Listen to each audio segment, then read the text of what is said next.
is the man who's really fighting for this cup medal. Could he score the winning goal now?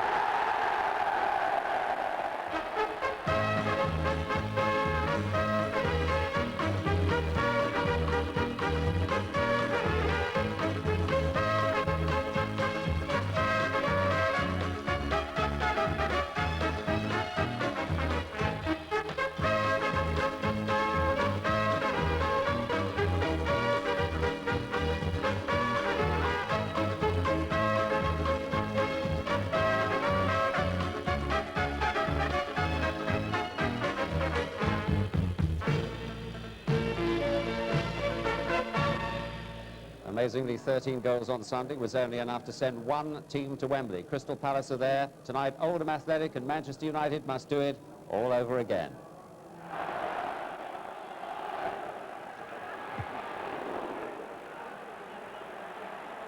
Oldham again. Trying to change the angle. Oh, open one, and Barrett! Oh, Barrett, the scorer. What a mess for Manchester United. What a delight for Oldham Athletic. Hughes. Barrett. Bruce. And Robson! It's 1-1.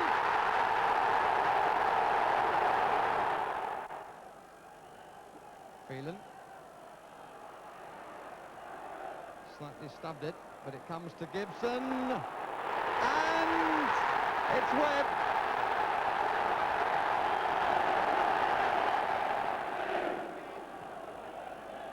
Irwin. Redfern got away. It's a good cross. Marshall!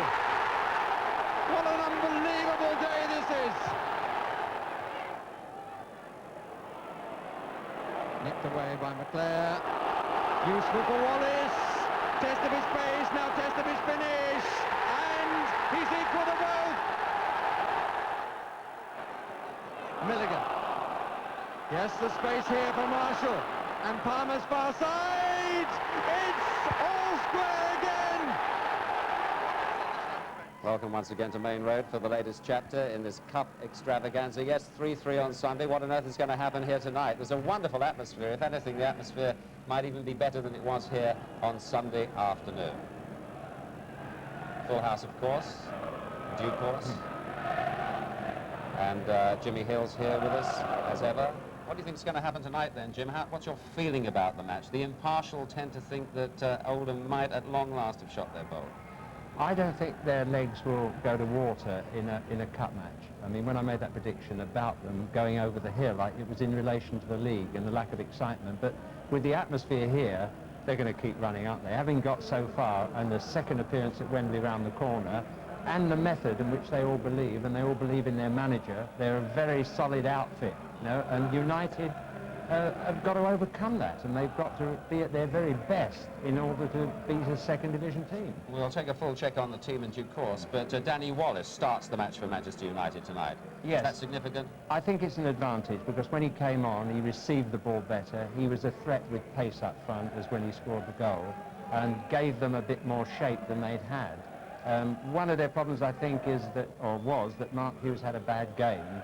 You know, they couldn't link off him, and they weren't getting the team forward as a whole. I don't think really he's going to play like that again tonight. I mean, I think he will have learned from... He might have had a bad game, because Earl Barrett was outstanding in the heart of the Oldham defence, wasn't he? Yes, the country fell in love with cup football on Sunday. I think they also fell in love a little bit with him, because he's such a clean player. He's tall, he has height, he wins balls in the air, he's got good pace, he's only 22 years of age, and Bobby Robson's here tonight. I mean, we can do with central defenders who can move a bit. And also, he sifts the ball off them. He doesn't bludgeon his way through as a defender. Who are the other key players for Oldham, do you think, tonight?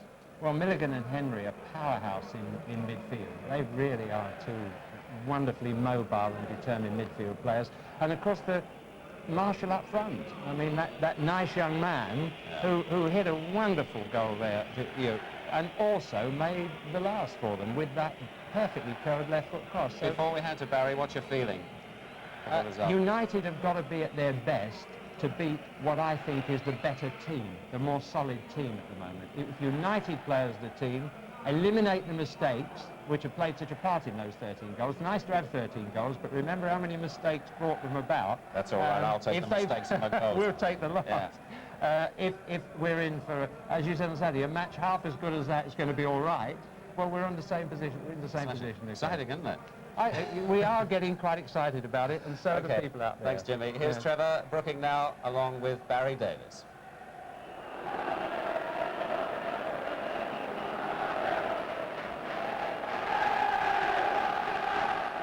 The crowd expectant as we get our first look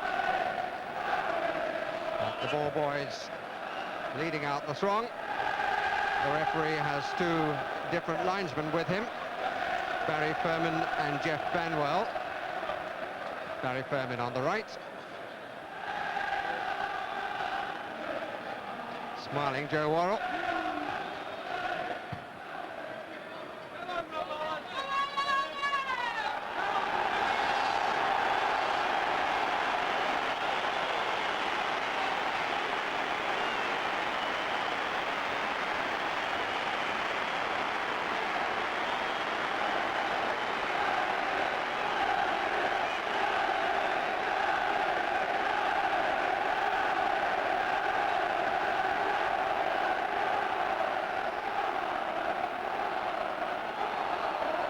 Well, it seemed to me there were many tight-lipped faces among the players then.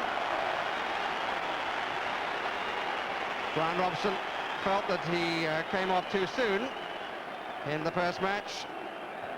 And let's just check on the teams. I think Joe Royle could have picked his on Sunday night, but I asked him if there were any changes. He said simply, would you make any? His team played so well, proving for the doubters that they could play as well on grass as on plastic. Andy Ritchie will have an extra game under his belt, and that could be significant for them.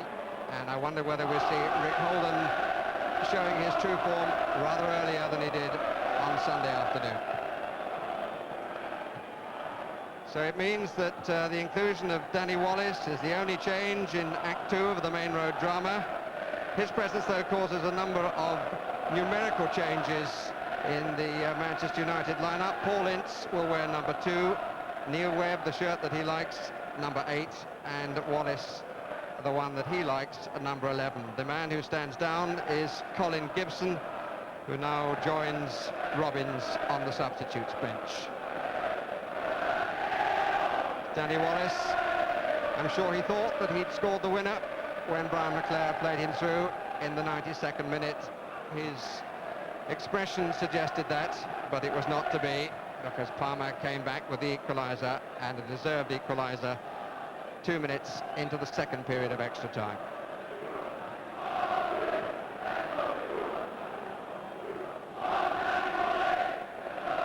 It's a good theatre for the occasion, Main Road, and everybody hoping that the match will be as good as Sunday's.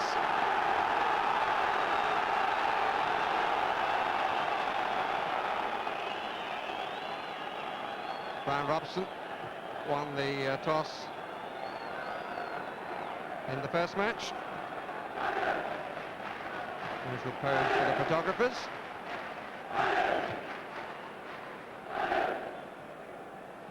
Old Barrett, about whom Jimmy and Des were talking, had an outstanding game. It seems a long time ago that it was his miscue which seemed to have sent Everton on their way in round 5. Remember, Sharp scored then. But Sharp, not a word one would use about Mark Hughes on Sunday. Hasn't yet scored in this season's FA Cup competition, but the last time United went to a replay, that was against Liverpool in 1985. It was Hughes who scored the winner.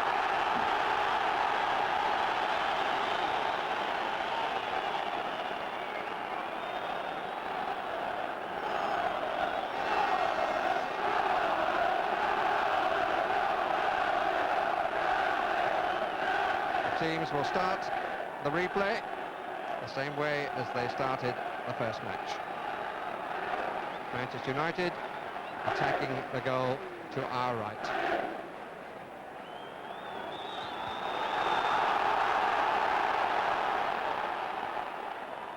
Webb took a little time to settle down, not surprisingly. but got better as the game went on. Hughes drifts wide, Webb, Wallace. It's been an inspired moment, and that tested the goalkeeper. Little donkey flip. Rick Holden once again being marked by Mike Phelan. So no change in the tactics there.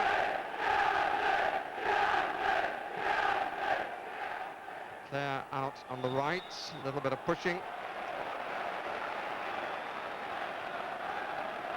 Challenge on Webb by Nick Henry.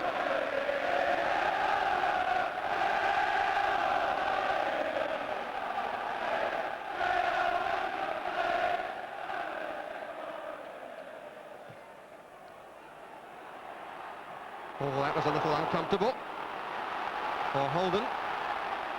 This is Redfern. Ritchie, and Lee Martin is the player who wins out. Lee Martin, who wears number 3.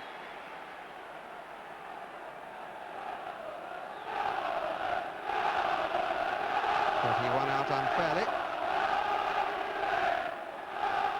Free kick to be taken for Oldham by Dennis Irwin. Marshall trying to come in, so was Holden further back, Andy Holden. One or two complainants in the crowd, but not among the players. Holden has had a long struggle with injuries all the way through the season. Back for 3 games. Seemed to be fitting the pace a little bit towards the end, I think, on Sunday afternoon.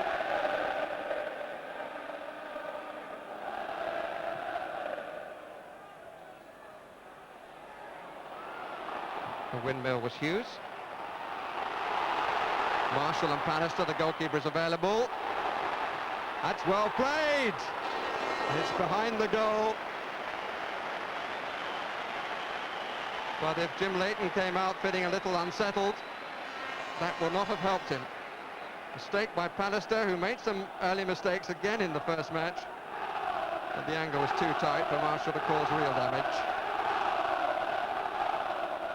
Jimmy Hill said, wonder if we're going to get a game of mistakes, and there was nearly one early on. Just as far as tactics, Manchester United playing Neil Webb in a similar role to what they did on Sunday, a 3-1 just behind Mark Hughes. Danny Wallace, though, lined up on the left-hand side, whereas when he came on, he did most of his damage down the right. So that's just the one switch. He's really came in as a straight spot for Colin Gibson. Free kick against Brian Robson. Claims to the referee that he won the ball, but not before he had impeded the challenge of Barrett.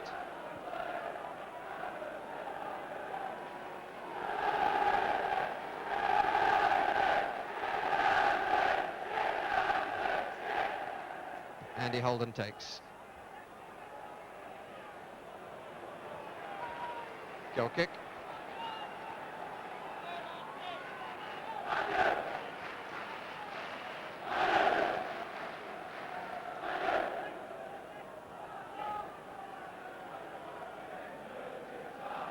United with Hughes in the inside right position and Wallace tucked in the inside left. Irwin is with Wallace, had come inside with him. Holden with Hughes. And this is Paul Ince. Thought was the pick of the United players in the first match. Good cover by Redfern. Not the best of touches by Irwin. Strong challenge by Martin. Goal kick.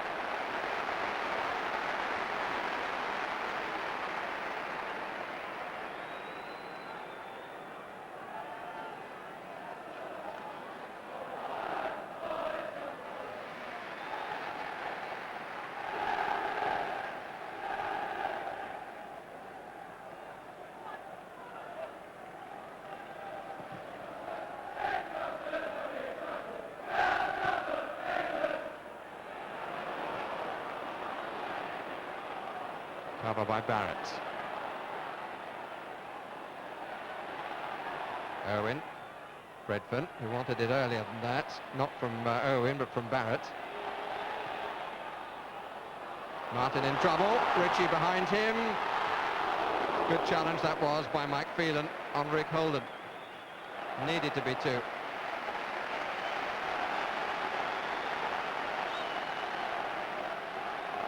was interesting because, in fact, the first goal on Sunday came from a similar cross. If you remember, Mike Phelan stumbled a bit. They got the corner, and that's when the opening goal came. So that was a good, positive covering by Michael Phelan there.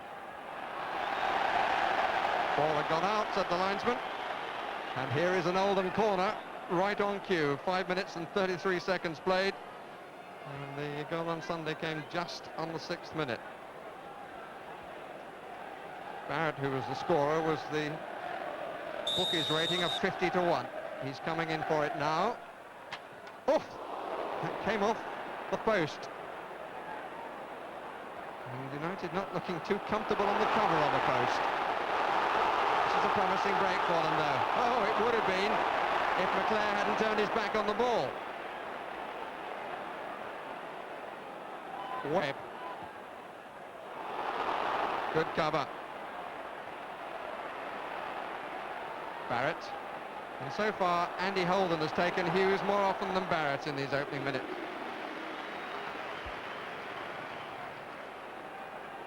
I think Andy Holden likes to mark somebody, and of course when they're only playing one up like Hughes, it's probably better for Earl Barrett, who's so quick and speedy in the recovery, to be the spare man, and then he can fill in whichever gaps develop. Here is Barrett, who for the record is not the fastest player in the Oldham squad. He's very much second best to Paul Warhurst, one of the 2 substitutes. Even so, Barrett is very quick. Marshall to Holden. Second touch was disappointing for him, but he's got a corner.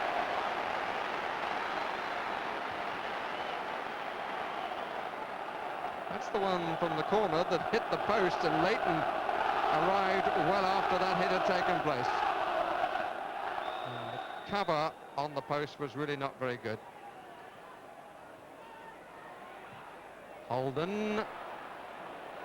Out by McClare. Oh, and off the underside of the crossbar from Nick Henry. Unlucky Oldham.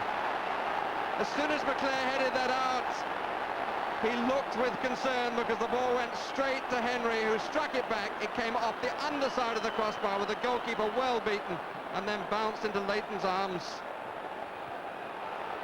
Super start this by the second division side again, and I'm not surprised that Leighton is being given a feel of the ball by one of his own teammates. Did strike it well, and it had beaten the goalkeeper. Maybe he got half a touch to it, but even so, maybe he just pushed it under the underside of the bar.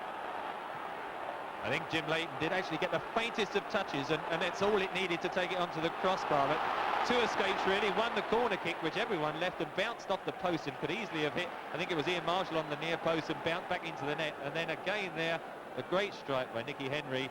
Faintest of touches from Jim Leighton. Everyone, hands went up, Oldham supporters wondering whether it would cross the line. I don't think it was. Joe Worrell was in a perfect position to see him Wade play on.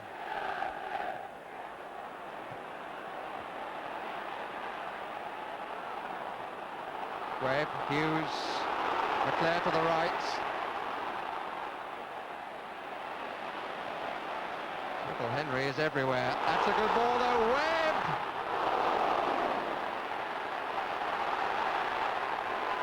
Out by Holden.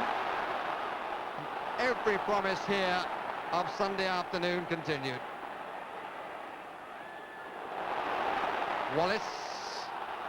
Phelan has come up. Holden marks him, but Phelan had moved too soon, and the offside flag comes up. Webb shot, and I must say it was knocked down by John Hallworth, but he seemed to make a little bit of a meal of it. Didn't hang on to it, and it caused further problems.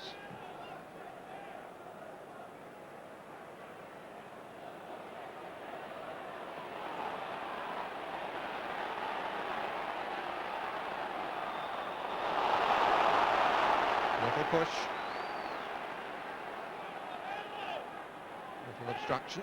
Indirect free kick given. The referee's arm aloft, and we're just coming up to the 10th minute. Owen crossed it early.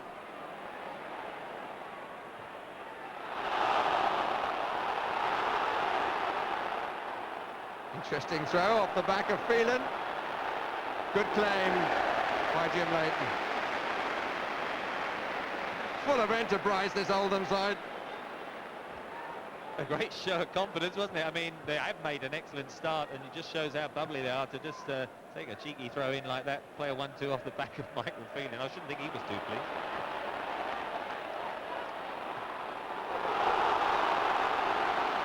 Barlow, arms pumping, gets there first.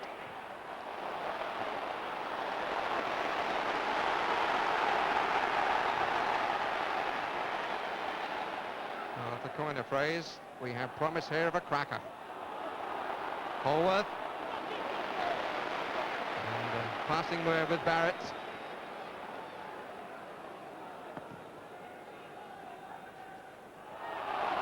Bit of leaning on by Bannister, but adjudged evens by a referee who was right there.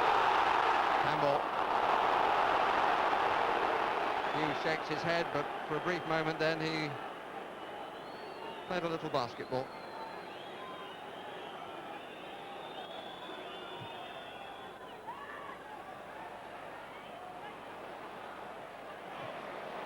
Nice control by Brian Robson. Good play by the United skipper.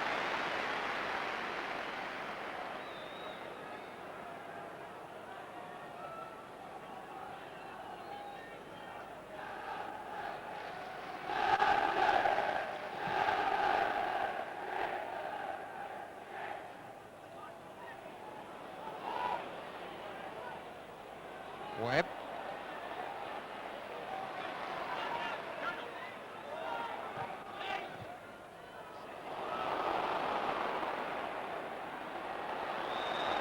Free kick against Phelan, who caught Andy Holden.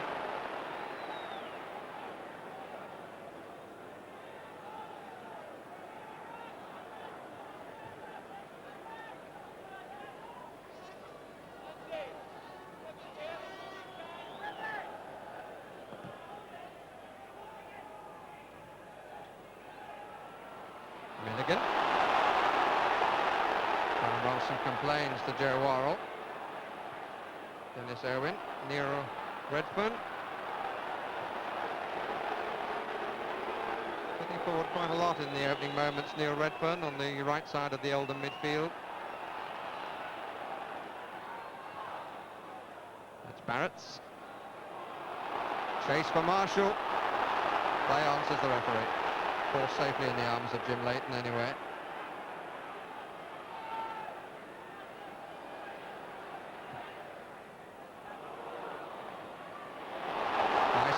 Hughes, not the best of passes from McClare. The idea was to get Wallace in, obviously. That's a good ball by Phelan. McClare again, three waiting. Corner off Andy Holden. United's first, coming in the 13th minute. Danny Wallace has come across to take it as Nick Henry stands by the near post, where he'll be joined now by Gary Pallister. Marshall alongside Pallister. Barrett to McClare. Pallister pulls away. Oh, they all left it, and it comes to Ince. Neither side looked particularly good on that corner, to tell the truth. Milligan. 2 against 2 forward. And the challenge on Milligan was a little late.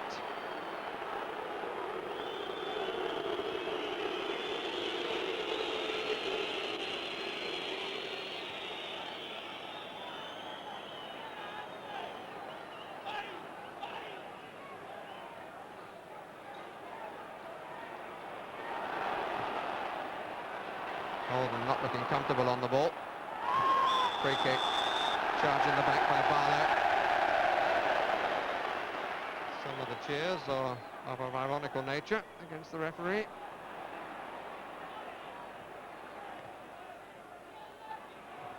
Well played, Henry. And Ince. Fast and at times fierce. This is Hughes. Well struck. But Holworth not to be moved from the near post. It went out for the corner. Mark Hughes actually looking much sharper, much more positive this evening than he did all of Sunday, and once twice now, has just got behind the Oldham defence and Andy Holden.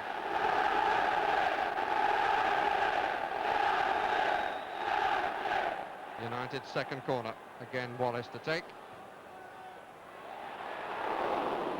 Slightly too many cooks. Bruce and Robson got a little in each other's way.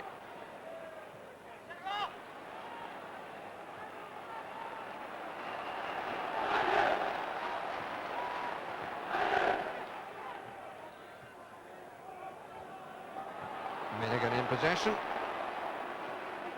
Oh dear, that's a bit loose. And Barrett has to hurry. And increase his pace like a thoroughbred. The flag stays down, but Marshall couldn't take the ball. Bruce complains to the linesman. Well, Michael Phelan, the right back, was a little bit slow coming out, and it was him that the linesman decided played the two Oldham forwards on.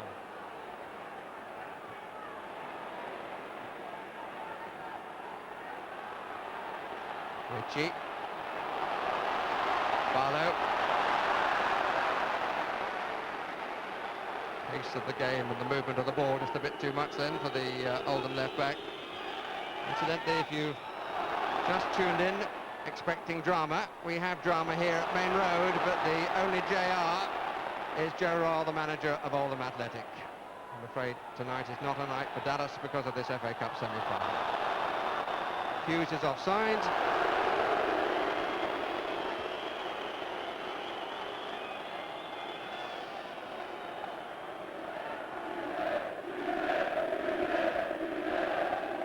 Notice Danny Wallace just wandered over, decided to swap with Brian McClare coming over on the right-hand side, have a go at Andy Barlow, because that's where he did have one or two good runs and of course scored the third goal for United.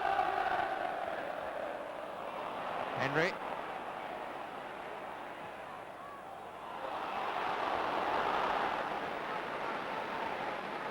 Again, there was a clear threat from Ian Marshall.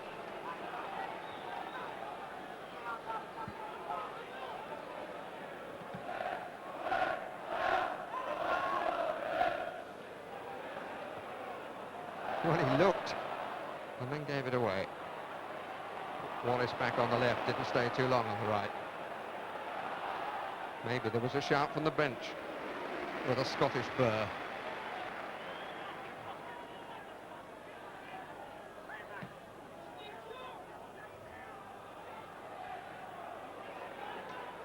Claire, nice little header for Phelan.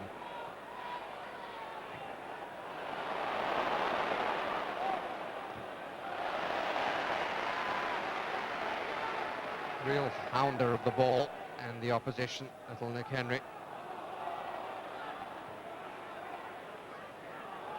Webb. Barlow. There was a good example there, the slightly more withdrawn role Webb's playing. Really, on Sunday he was playing much closer to Mark Hughes, whereas this evening he's playing right in midfield. This is Andy Ritchie. Presence of Robson just sufficient.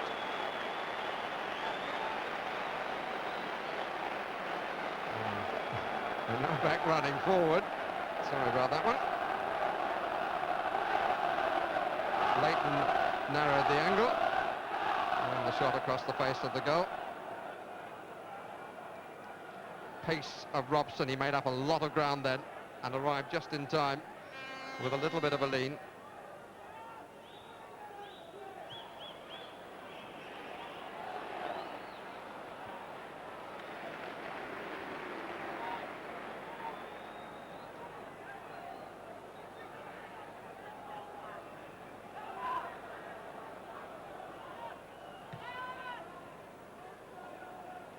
Barrett underneath it, and was beaten by Hughes.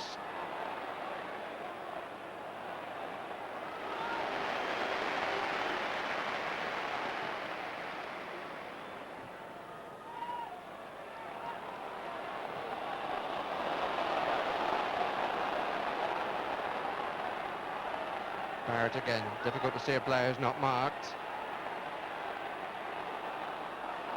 And that rather emphasises the point. United have pushed right up and condensed the space.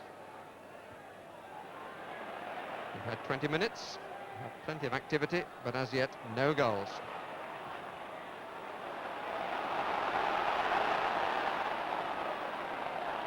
Oldham certainly have been the nearer to scoring. The tip over by Jim Leighton, or tip onto the crossbar by Jim Leighton of Nick Henry's shot.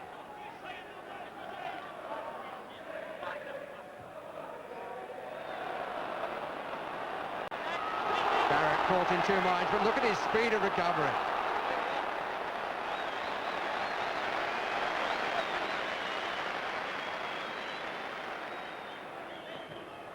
Joe Royle sitting in the crowd, as he tends to do in the first half, and sometimes for a deal longer than that. Goalkeeper's ball. No, it's not.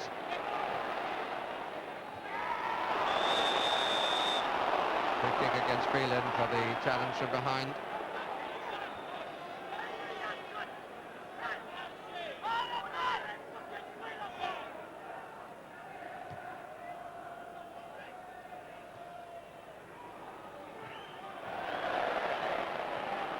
United playing their 7th semi-final replay. For Oldham, it's uncharted territory. Out by Bruce, Milligan. There was no real width. And the free kick is against Redfern for a bit of a push on Martin. Incidentally, of the previous 6 semi-final replays, United have won 3 and been beaten on 3 occasions.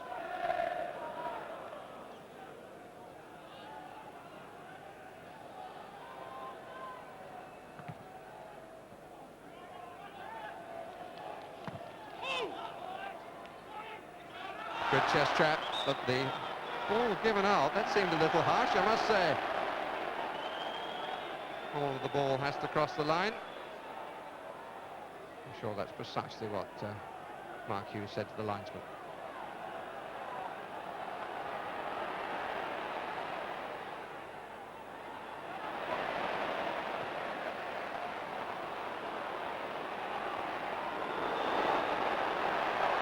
Foot was high. Free kick is given.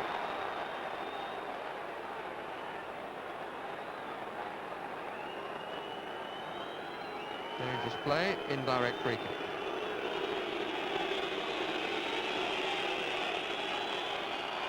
Though in truth it will be some achievement to score directly from here. Milligan. 4 up for Oldham. Webb in front of the United back 4. Good running by McLeod, he was well found. Foot that got a touch, belonged to Barlow. And Barlow there, jogging back's got to be very aware of that. That was the same run that, in fact, Danny Wallace made. This time it was Brian McClare in from the right, through the middle, and just caught Oldham a little bit flat and could easily have got through there.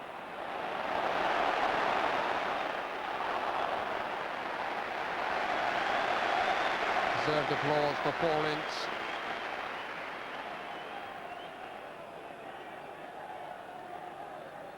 And the free kick was given.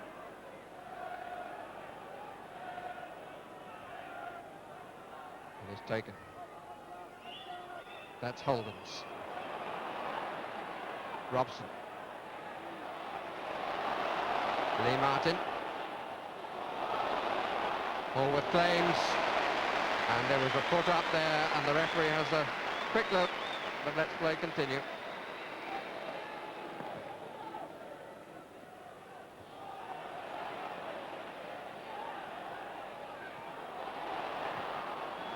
Cover was by Webb. Milligan and Henry find it very difficult to get that little bit of space that they seem to find on Sunday. Ince, Webb and Robson playing so close together that they're nullifying them at the moment. Get the impression too, Trevor, that after the early alarms, United are denying space to the front players of Oldham. Bit of an arm up from Marshall. The flag is up for offside against Ritchie.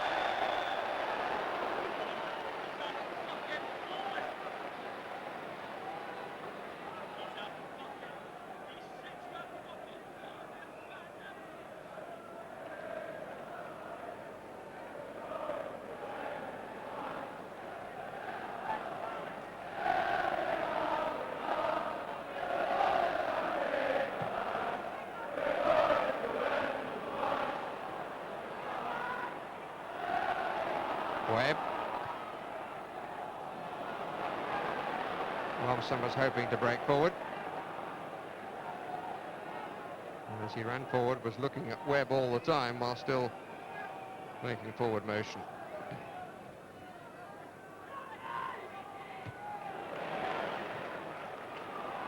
Barlow, lovely turn. Offside.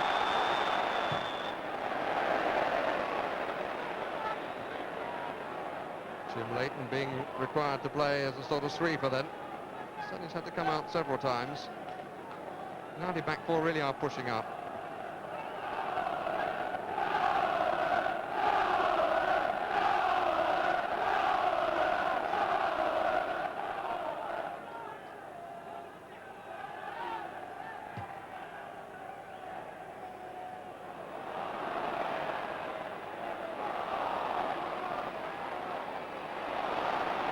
Confidence from Dennis Owen.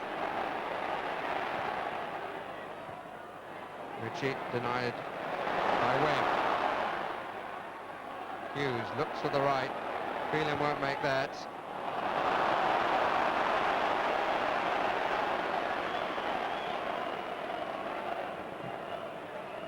Now Phelan has to look to see where Holden has gone, which was a point that rather preoccupied him when United had possession then.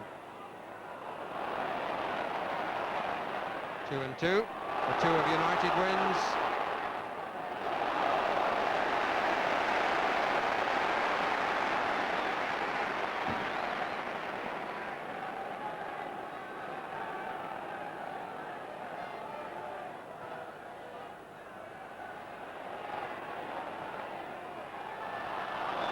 Barrett's header, but the flag is up for offside against Webb.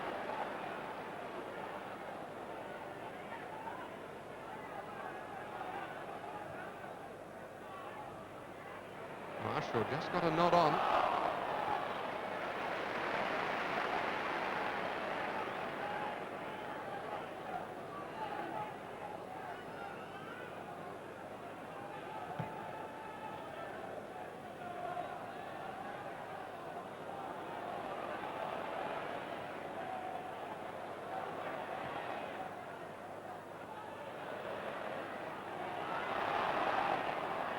Certainly no time to stand and stare.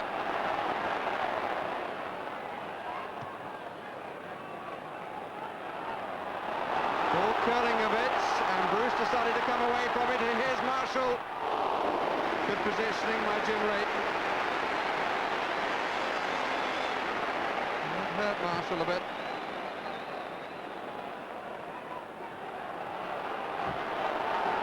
I think that Steve Bruce would have been a little relieved. Ball curled away and he decided to cover the ground rather than go for the ball in the air. Marshall suddenly had some room.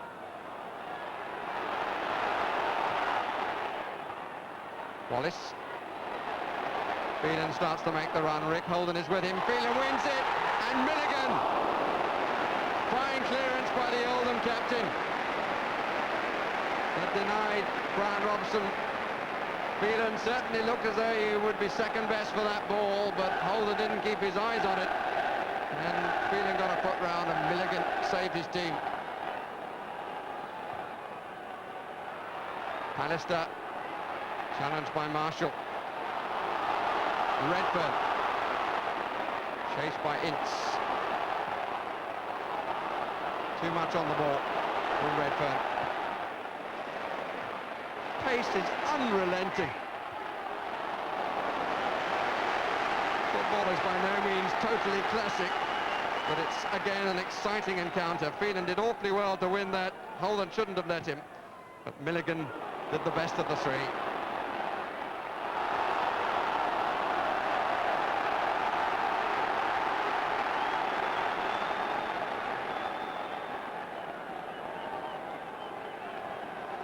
We've had the first half an hour.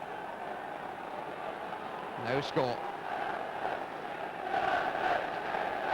Corner number 4 for Manchester United. Wallace has taken the ball. Webb found Milligan there as well as the ball. Played by Phelan. Redfern, if he can switch it right, but he couldn't, because Phelan was quickly at him.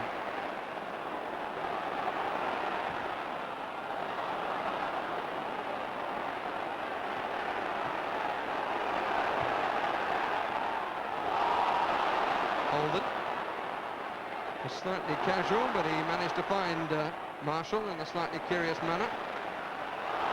Casual by Webb. Marshall again. Too strong for Redfern. But at this pace, mistakes are inevitable.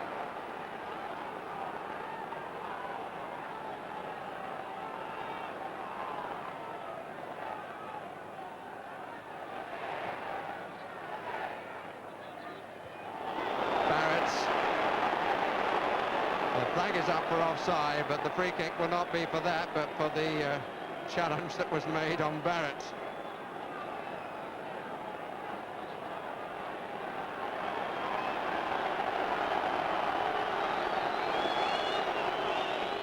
United holding a line right on the 18-yard line. Marshall's the first to move. Barrett is in the middle. Won by Pallister.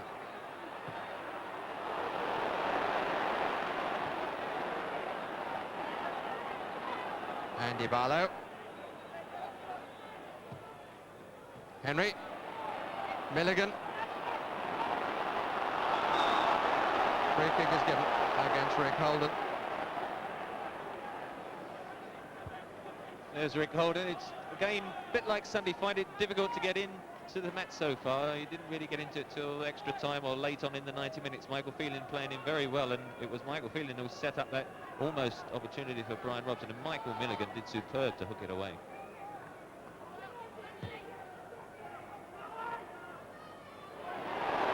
It's played by Hughes. This is Wallace. The referee looked, gave nothing. Wallace stays down hurt in the area. Now comes out and gets up. Did it the other way around, actually.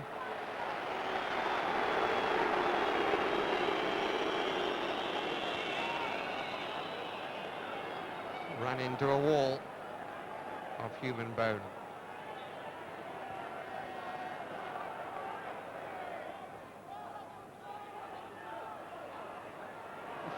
Redfern is a little lucky. Might still be trouble.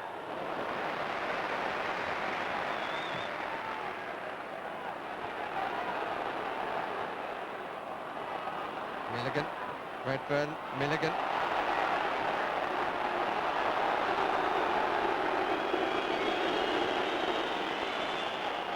Manchester United working very hard. Gradually, you feel, just taking a little bit of a hold on the game. After that first 10-15 minutes when Oldham came so near to taking the lead, Manchester United just seemed to be getting a little bit better and better as the match goes on.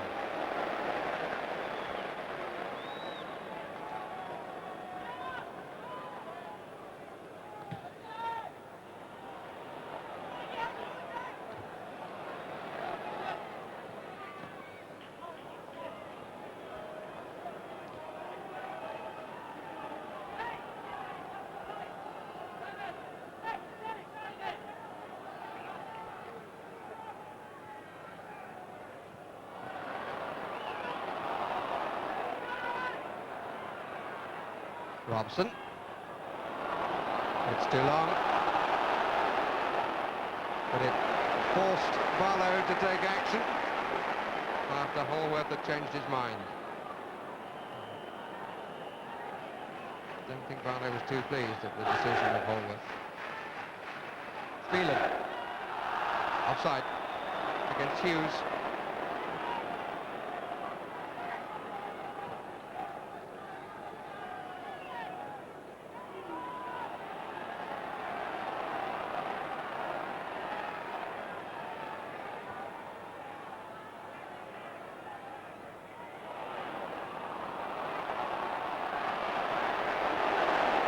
Challenge by Robson. Webb.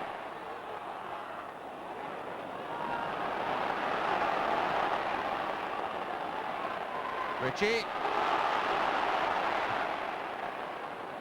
Marshall. Owen is outside Redfern. Milligan is square the other way. That was straight for Phelan. Brave header by Holden, but they could be in trouble. Hughes is down the middle, but Wallace is just down.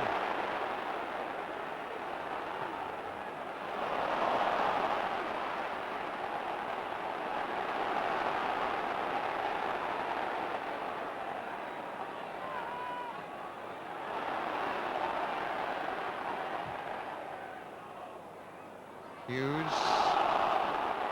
McClare, good challenge by Barlow. Robson. Martin initially, I think, thinking he was going to come on to that. Didn't give Robson an angle, but here's Paul Ince. Well wide.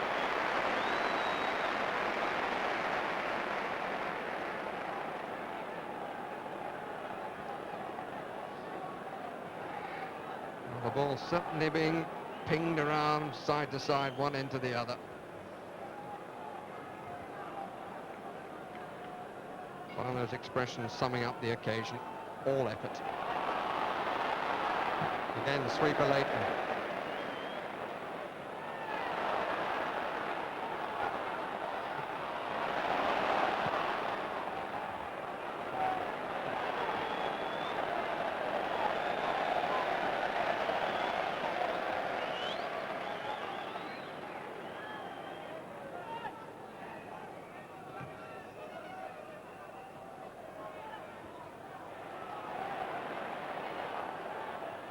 Milligan.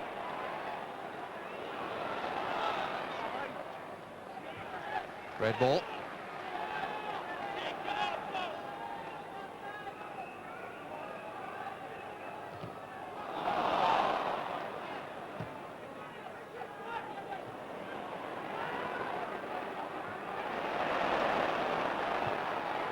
Chase for Wallace.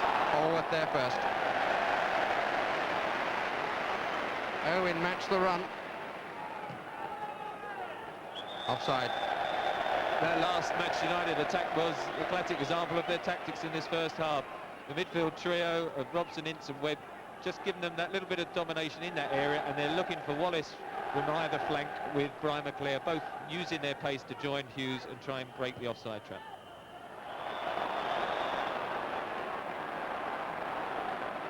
Flag up again. Flag has been in greater use than in the first game. Many more offside decisions.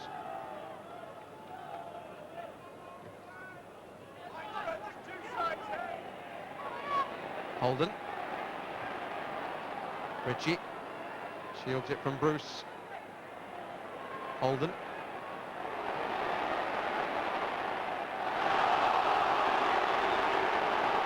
Free kick is given.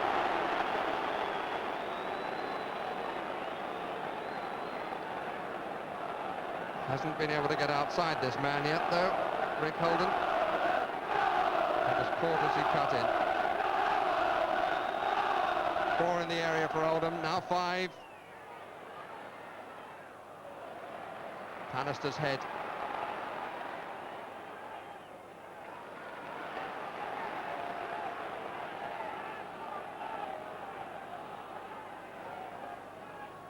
And Owen comes up to take it.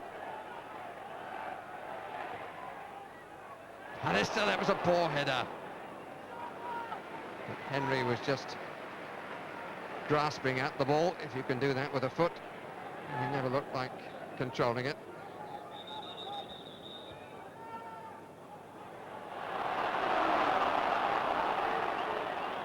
And the referee feeling that Milligan have attention for something, but Milligan says he's okay, but the referee's the boss.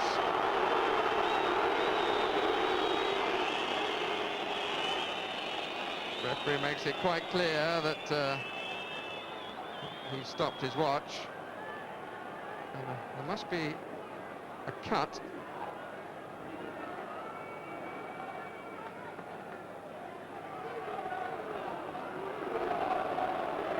And the new Ireland B international making very light of it. I wonder if there's a wobbly tooth. Royal a little concerned. What a good player this young man is. Jim Leighton clears his lines. After early problems, he's done that well.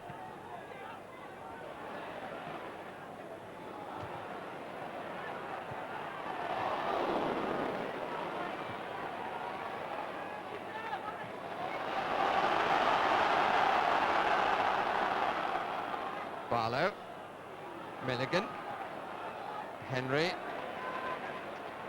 A really tigerish quality about the midfield of Manchester United. Much less time for Milligan, Henry and company. And 4 days ago.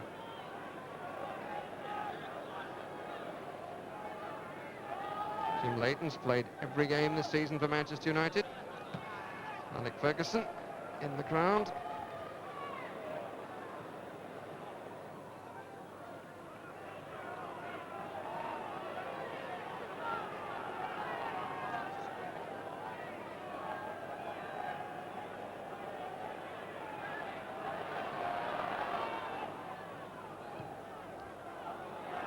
So the first half left. Andy Holden covering across the back for Oldham.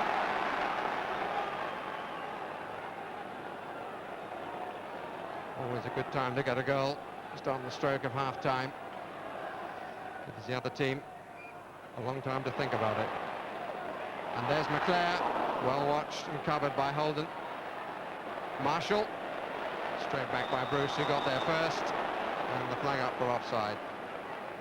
Well, just a couple of minutes to go to half-time, and I think it's probably Alex Ferguson who will go into half-time that much happier, because since that quarter of an hour, when Oldham has been unlucky, hit the woodwork twice, Manchester United, particularly the trio, Ince, Robson and Webb, have helped them control the game. They've really hustled Milligan and Henry, and the spare men now really are Earl Barrett and Andy Holden, neither of which are that happy when in possession of the ball, and really you need one of those back men to bring the ball out and commit the midfield of Manchester United. Otherwise they're just playing long balls in and playing into Manchester United's hands.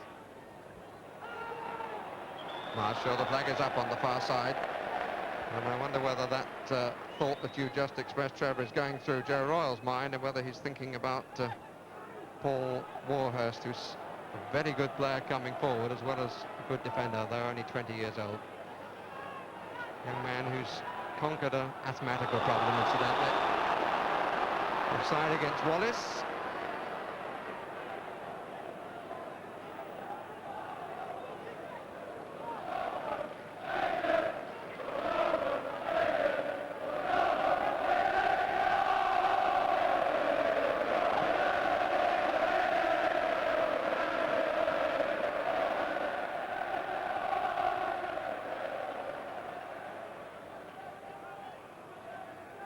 Well, we needed 3 goals in this match for a post-war record of goals scored in the 2 semi-finals. But it looks as though we're going to reach half-time without any of them. We're now into the last minutes of the first period. Hughes, taken by McClare. Robson, space for Lee Martin. What a good ball, and what a disappointment that it wasn't taken. Goal kick. He's had a very good season, Lee Martin, but that sort of situation just illustrates the problem sometimes of playing a right-footed player at left-back. If you're a naturally left-footed player, you take it in your stride, whereas there I think he was conscious of it being on his bad foot and trying to get it inside on his good foot, the right. Milligan, offside. Moved up as one man then. It's now just a question of what Mr. Worrell has allowed for the odd stoppage.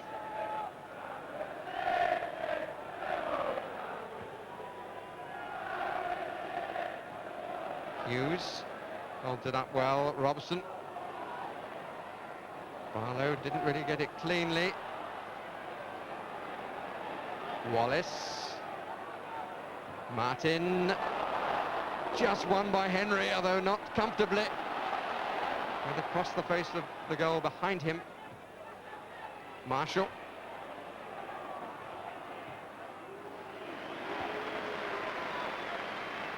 A look at the watch by the referee.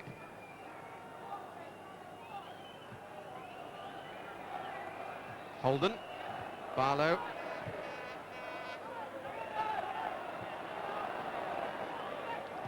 Pallister.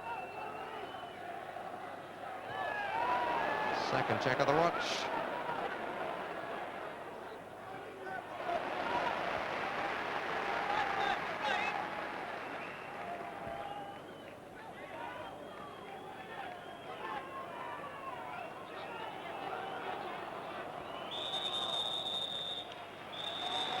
And we reach half-time with as yet no clear idea as to who is going to join Crystal Palace at Wembley. The half-time score in the replay at Maine Road is Oldham 0, Manchester United 0. Well, 3-3 on Sunday. We reckon it's about 3-3 on chances, don't we, in that first half? But it's as though they've worked each other out a bit more from having played each other already. Yes, it often happens that they find what was going on in the first match and then put that right, and so it's harder for both sides to break each other down. United have got a bit used to Oldham's deep crosses, which were very effective, and they play that as a tactic. Palace is doing a good job on that. Yeah, they're covering those very well. And they've also strengthened the middle of the field. I mean, it's an expensive middle of the field, I must say, United, but you know, they're getting a grip on the game and they're denying Oldham the chance really to develop moves, and they're a happy side when they are building up and passing. But the wonderful thing about the Oldham side, for a side that's not in the first division, among the elite, is the way they try and play themselves out from the back. They don't hit a hurried ball from defence. So many sides that you see up and down the league, when they're under pressure, just give it a whack up there into the corner flag. They don't. They'll hold it and try and work their way in 3s and 4s to deliver a good ball to the front players. First division style outfit, and they've proved it all season, haven't they, really? Yes, they have. But United, with that deathly grip in the middle of the field at the moment, are really threatening to dominate the tactical side of the game, and Oldham are a little bit unhappy and uneasy about that. Jim. We'll look back at one or two of the moments in due course. But now Steve Coppell, the Crystal Palace manager, isn't at this game, but he'll be watching, of course. But earlier today, he reflected on his side's great victory over Liverpool on Sunday. Well, the classic way, it seems, to play Liverpool is to get at them and disrupt their rhythm and so on, and no doubt you had that in mind. For the first half hour, you hardly got out your own half, did you? Well, I think it was very much sort of George Foreman tactics, I suppose, with Muhammad Ali. We took an awful lot for the first half, and we knew we would take a lot. We knew Liverpool would come out as strong. We had a particular game plan which we stuck to very effectively, even when Liverpool went in front. Our markers marked very well. Richard Shaw, John Pemberton, Gary O'Reilly, and John Solarco, who was playing in the unfamiliar role of left-back. All four of those people had very good games, just by stopping the Liverpool players play. Mark Bright's equaliser right at the start of the second half came really before any of us had settled down. Had you had chance to get back to your seat on the bench before he scored? Actually, was out very early for the second half. I was quite amazed when I saw John Pemberton making this fantastic run forward. He seemed to leave 2 or 3 players in his wake. And then I hadn't made my seat, and it was a bit like a pinball in the penalty box. And thank heaven Brighty managed to get up and whack it in the top of the net.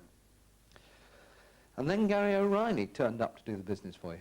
Yeah, he actually scored a goal the other week, which was deemed offside, which was very similar from a set piece, which fell to him, and he hit very crisply on the half volley, and it happened on this occasion as well. And Bright's there, O'Reilly's there, and Palace, are they in front? Yes, they are. Can you recall what your feeling was once you went 2-1 up? Did you feel, well, that's a cushion, or did you really think, right now we can win? No, to be honest, I remembered something John Motson had told me. John Motson, I was talking to him a few weeks back, and he said the way to beat Liverpool is to score in the last 10 minutes. And I was very much aware that our goal was way beyond 10 minutes. They had, I think it was about 20 minutes to come at us. And in the back of my mind, I was always thinking, well, 20 minutes is an awful long time to hold out against them. And when Steve McMahon scored, I wasn't too bothered because I always felt we would be stronger in extra time. Staunton to Venison.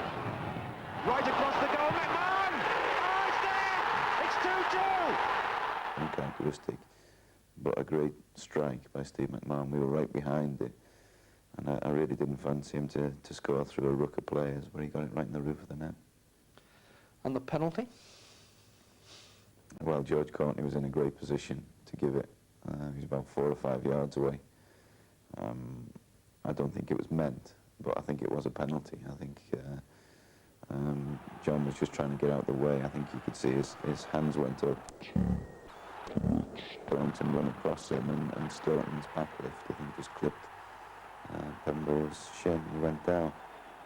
I think everybody must have felt you were dead then. Yeah. At the time, again, I thought there was only about 2 or 3 minutes left, but there was almost 10 minutes, which was longer than a bargain for, and we changed back to 4-2-4 for those last minutes.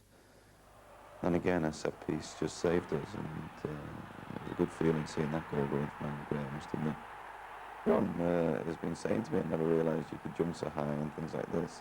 I haven't seen the incident as yet, and I can only vaguely sort of remember it. But like, it was such a good feeling, and in the matter of sort of 15 minutes, I've gone through the full range of emotions, I think. Nigel Martin also did you a tremendous job, didn't he? I mean, I remember one save right on the edge of the box from Steve McMahon. Well, Nigel's come in, and when he came to the club, we had a lot of criticism for spending £1 million on a goalkeeper. I saw Nigel play for Bristol on a number of occasions, and I just thought he was the best of the current crop of young goalkeepers. He's a big man, he's 14 stone, he's 6 foot hard, he's got presence. You turn around and you see him, and he does give you a good feeling. So between them all, they've got you to 90 minutes at 3-3. What did you say to them then? I just felt our fitness would count for the final 30 minutes.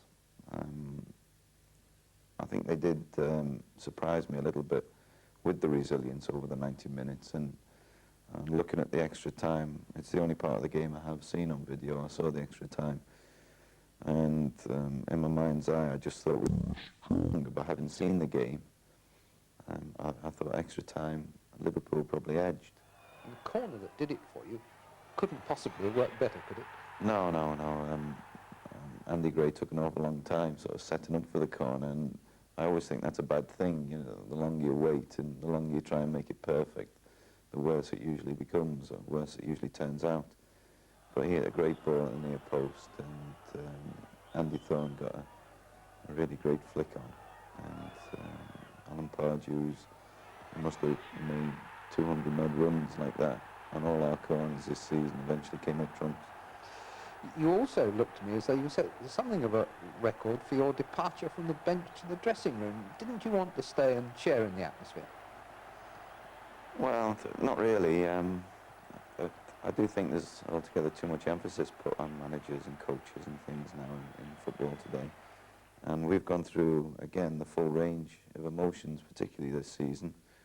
Now, we were beaten 9-0, and, you know, it's humiliating to get into the record books for all the wrong reasons.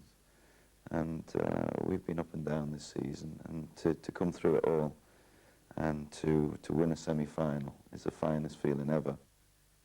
He's there, and he's happy. If you're just tuning in, it's 0-0 here between Oldham and Manchester United, but we had some near misses in that first half. Oldham scored in 6 minutes, I think, on Sunday, and they came very close to doing the same here in 7 minutes today, yes, with that Henry. And Jim shot. Leighton was at fault on Sunday, and today, or tonight rather, he made a wonderful save, as you'll see here. That from the first angle, you may not get the actual fingertip touch that he got to the ball. It was a great shot there. See that? Just a fingertip. That was a save. I think. We'll take another look at that. It's worth doing because it was a complete reverse. Just see if we can get that touch with the... There, just off the fingers and onto the bar, which was a superb save, because from the moment that left Henry's boot, I thought it was a goal. We're in the corner, actually, at that end, so it was, yeah, we had a very good view of that particular bit of excitement. Been interesting if it had gone in. Yeah. Hughes has played better tonight, hasn't he? He has. Didn't have a great game on Sunday, as you said earlier. He's up there on his own, and they do depend on him to sort of link movements together. But also, he was very fiery when he got through for this shot. It was a lovely, lovely volley. People tell me that this is not a volley because the ball touches the ground beforehand, but it bounces once, twice, the ball's in the air, and what about that? Horwath doesn't hold it, but he's got himself between the ball and the goal, which is the main thing. Yeah. So it's... Mark Hughes, I think, can be the difference because they depend so much on him as the main player up front, either to run and take defenders out of the way to make space for other people, either McClare maybe or Wallace, or himself, you know, to make dangerous through runs and to keep him under pressure. Now, Ian Marshall, I've just learnt, is not coming on for the second half, and Warhurst comes on. Yes. They might miss him. I think he's gone off with a strain of some kind, but he had a chance here in the first half. Did he play well? He was going at full stretch. Look at the way that the determination in that run and the shot with the left foot, well saved by Leighton, who's been, you know, just absolutely perfect in goal. Yeah, he's always looked quite dangerous, Marshall, in both matches, hasn't he? And he has, and bearing in mind he was a defender to start with. Yeah, he's a useful all-round player. What difference will that make to Oldham now with Well, Warhurst another on it? midfield player, but Warhurst is a very pacey player. Joe Roy told me beforehand that he makes Barrett look slow. So he's got some pace and running power, and it will be interesting to see how he does use him. Let's see what happens then. Here's Barry Davis again. Barry. Paul Warhurst is standing on the centre line. He's made his name in the side as a defender, came on to play in midfield on Sunday, and now at least will start by playing up front. But I wonder, Trevor Brooking, whether he'll drop back into midfield and they'll play just Ritchie up, and that will balance things a bit more in the middle of the field. Well, the interesting thing is that, of course, Joe Roll did have Roger Palmer that he could have brought on, who is a striker, so he could have played him up with Andy Ritchie. So you do wonder the fact that Manchester United have got those three, Ince, Robson and Webb, who have been quite dominant in midfield, whether Warhurst will drop back, although from the kick-off there, he's gone straight up alongside Andy Ritchie, so perhaps Joe Roll doesn't want to change his formation for the opposition. And here's Redfern, beaten by Martin, but he's certainly pushing well forward too.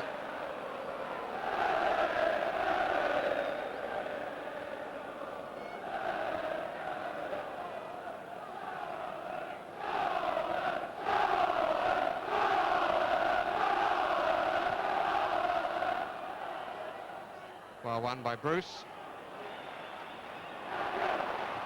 Irwin's cross. And Warhurst with the knockdown. And Martin didn't stand on any ceremony at all. Warhurst, 20 years old,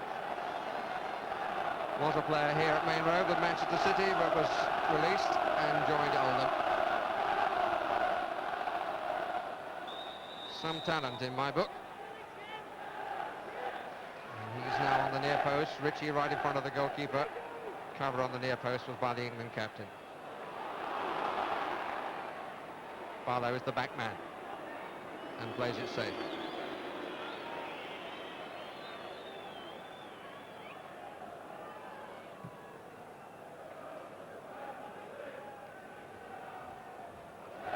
Hall, who started briefly over the other side, has wandered across to collect the ball on the left, and wander is the right word. Here's Warhurst! Turned away by Pallister. Discussion between Bruce and Leighton. The ball was given away by McClare initially.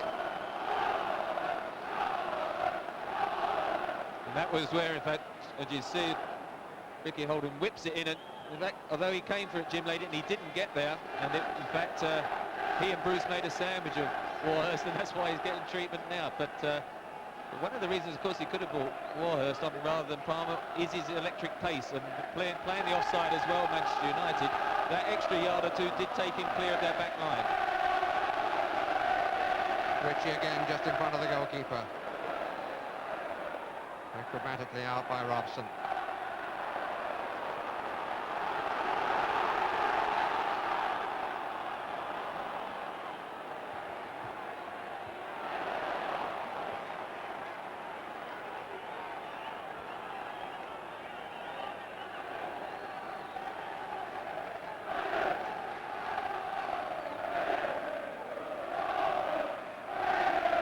Ince.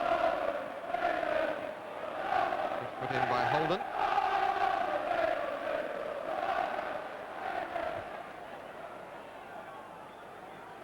John Hallworth, who's really shared the goalkeeping position with Andy Rhodes. Rhodes has played 4 times more, in fact, but Hallworth has had the FA Cup run.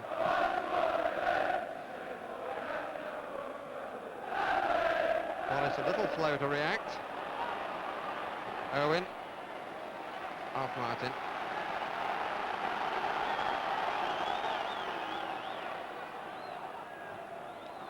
Barrett.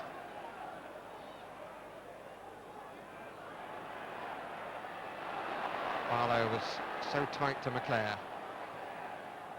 And Warhurst just wondered for a second.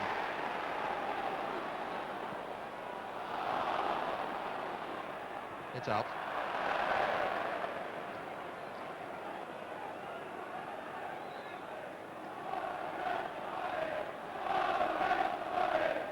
Warhurst is certainly pushing well forward, right on to Steve Bruce. Bannister between Warhurst and Ritchie. Barrett. Flexibility of formation. Tactical changes have been a feature of Joe Royle's team during the course of the season. The flag is up. Clear trip by Ritchie. Bannister staying down just to make sure that the flag had been waved. And the cry about Ritchie being a reject of Manchester United, I think it would be truer to say that he chose to go. Went off to Brighton, then to Leeds, for whom he played in a semi-final. Now to Oldham, where he's enjoying the best years of quite a good career. Whether he was right to leave United as a 19-year-old, well, he says there's no point in looking back. Robson. Redfern. Still Robson. Wallace. Robson just inside. Give it me back. He's screaming to be given it back. Wallace.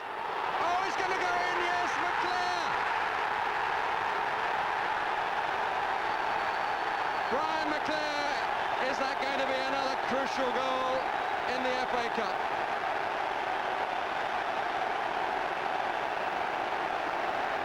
Scored the winner in rounds 5 and 6. Brian Robson, who started the move. Wallace, it got a little nick, and there was McClare all alone for as easy a goal as he will probably ever score. Unlucky deflection by Henry.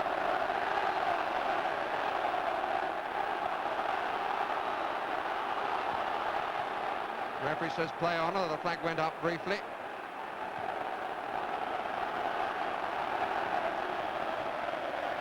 Redfern. Barrett.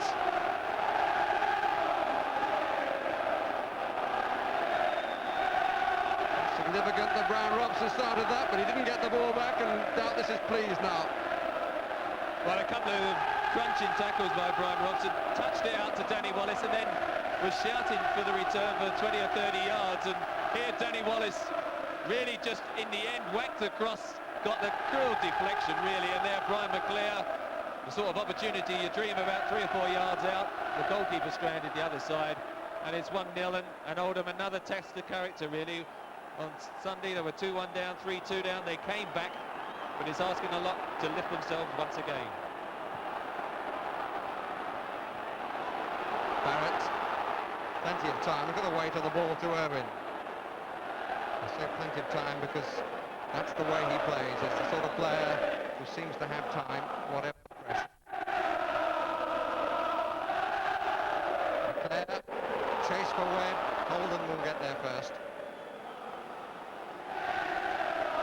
Gives a bit of cricket practice to his goalkeeper. Well, he certainly won't be counting his chickens. Alec Ferguson in the middle there. Ups and Jim McGregor, the other two. Oh, well played. Bruce bangs it away. Henry put under pressure immediately by Ince. been a major difference.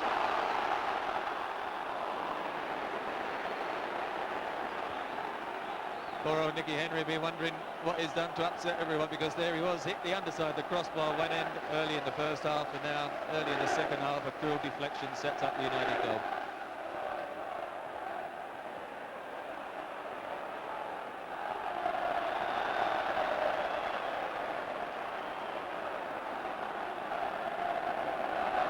I can't remember the exact accurate quote, but something on the lines of those whom the gods adore, they first make supper. I wonder if there'll be a different finish yet. I believe you anyway, Barry.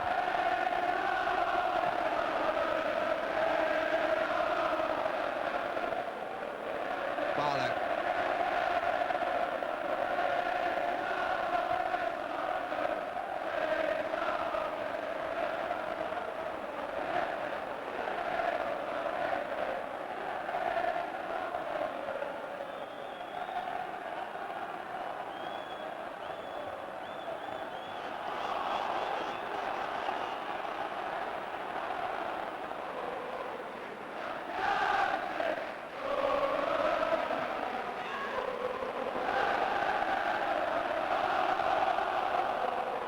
Milligan is well forward, Pallister. Ince. Hughes made a good run. McClare is inside. Ince is down the middle, number 2!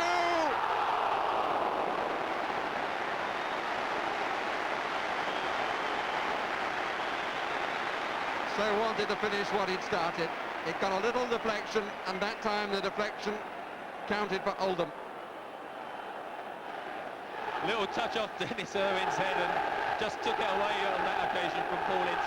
But of course you mentioned Michael Milligan getting forward now, and of course that's what Oldham have got to do, but it does mean that they are going to be prone to that counter-attack as well, because suddenly a goal and the whole pitch opens up a little bit.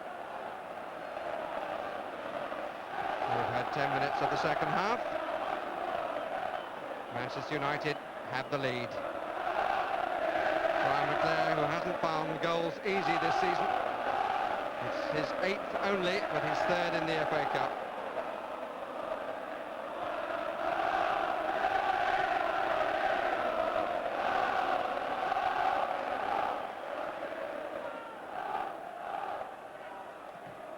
Gerrard down on the bench. And the words were to Roger Palmer, who is warming up, the other substitute.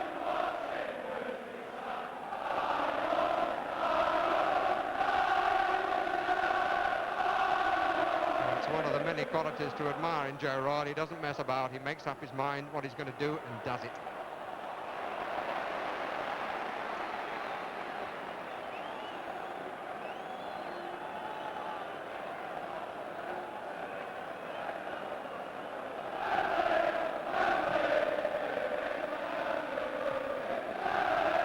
Warhurst and Bruce. He's got to match Bruce in a physical sense. If he does bring Roger Palmer on, what he's done on several occasions is just play 3 men at the back when he needs to get back in the game, push Roger Palmer, play 3 up, and leave a lot of responsibility on Earl Barrett at the back. Won by Holden, Milligan, Ince, Wallace. Useful ball, curled off the outside of his boot. Robson just couldn't find enough room and enough balance. Holden just offside. And the moment for the substitution to be made. And he's pulling off a defender, Joe Royle. Andy Barlow, the Oldham lad, the only one in the team, is coming off. Oldham ball, that is. And he's replaced by the former Manchester City favourite, Roger Palmer. 31 years old, scored the equalising goal at 3-3 and pushed his Oldham record up to 137 on Sunday. The the moment, Milligan has dropped back. And Barrett is playing on the left side of the defence. But as you said, Trevor, sure, when possession is won, Milligan won't be found there, and there will only be three at the back.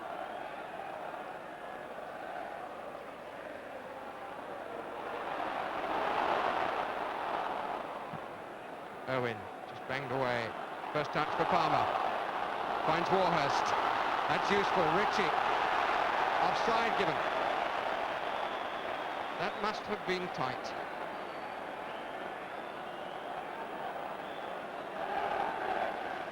It's a frustrating thing for a forward when the flag keeps going up.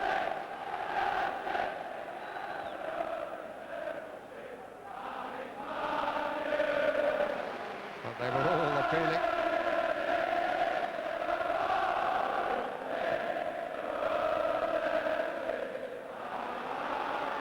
Ince. Good touch by Webb. Redfern. Free kick.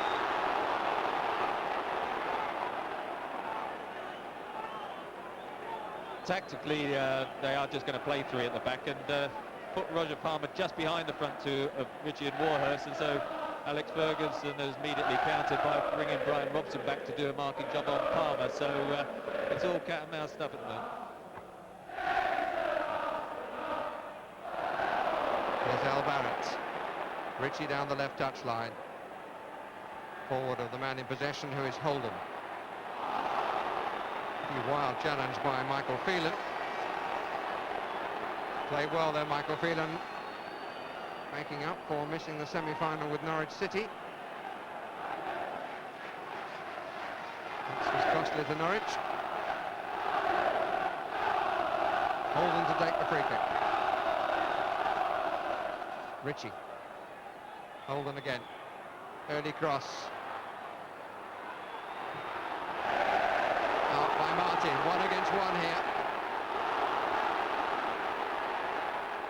The player made the run inside. Wallace couldn't take it. It was played behind his stride.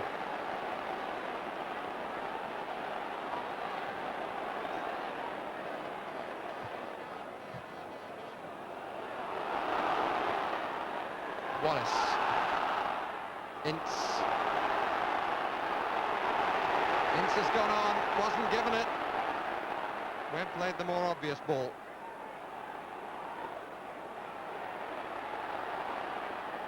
And Oldham have left 3 up, and they're marked by 2. Now Palmer thinks that he ought to come back a bit. I think he was wrong. Ritchie.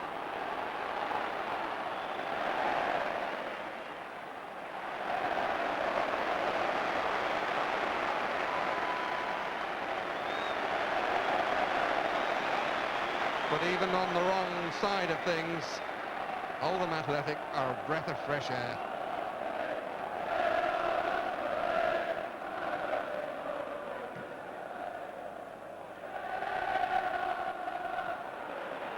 Palmer.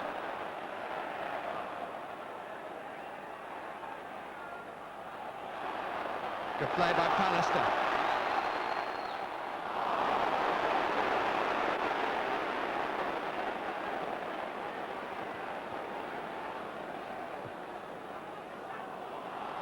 Warhurst chasing. Couldn't hold it in though. It's a throw.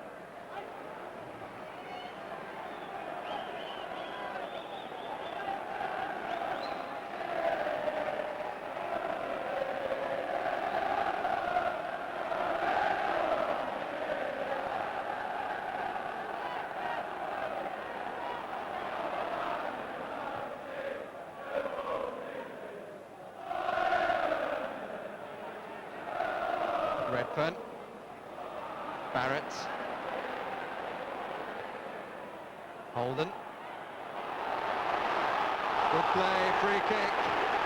Lovely piece of play by Rick Holden, because he saw the man outside him and fooled Phelan initially into believing the pass was going to go there, and Phelan catches him very, very late and is quite rightly booked. Well, that was the third one, wasn't it, in 10 minutes, and now really from Oldham's point of view, I'm sure John Earl will get a message out there. It'll give Rick Holden as much of the ball as you can, because Michael Phelan is going to be very conscious now, not diving in too much in case he does get the red card.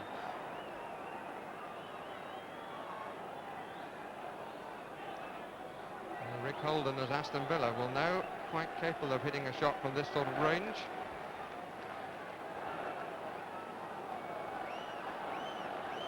Six Oldham players, now Milligan makes it 7, just around the 18-yard area.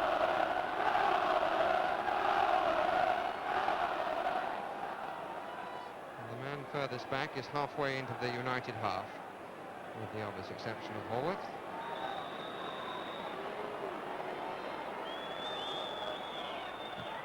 It's a good strike, and it got deflected, and it's off the post. Milligan from Irwin's shot. It came off Webb, off Milligan, off the post. United survive, and Milligan forces Leighton to produce his best. If you're an Oldham supporter, you might be wondering if it's not going to be your night there. Shake of the head by Mike Milligan. First the one when Leighton was stranded, hit the post, and then another great save by Leighton for the second one. 2 in the 6-yard box, 4 outside it. Not down by Holden. Banged away by Martin. Push out, says Jim Leighton. But this is a fine comeback by Oldham Athletic.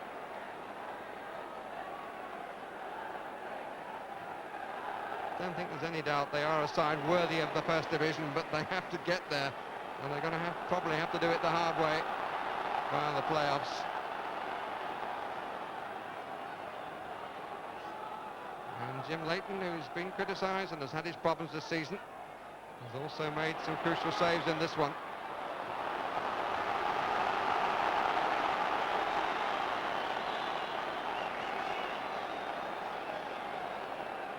If Oldham could get one, it might be difficult for United to come back, because the swing at the moment is certainly Oldham's way, but United have the precious lead. Nod across the face of his goal by Phelan. Holden. Henry and Robson. Wallace, now the chance of a break. Irwin has come across. Hughes in the middle. McClare far side. And Looker was back to cover. Michael Milligan. I cannot believe that Jack Charlton has any doubt after his performance here, Milligan, on Sunday and this evening, that he should be a member of the Republic of Ireland squad. But I have to say, international managers have on occasion not agreed with the odd observation I've made. Offside by against Michael Phelan. He's certainly been outstanding in these 2 matches, and he played very well in the B match as well. But Oldham, as you say, showed a terrific character to come back like they have. I think it's important Manchester United don't just try and hang on to their 1-goal lead, but to try and be positive themselves if they possibly can. You know, because to be fair, credit to Oldham, they have pushed them back.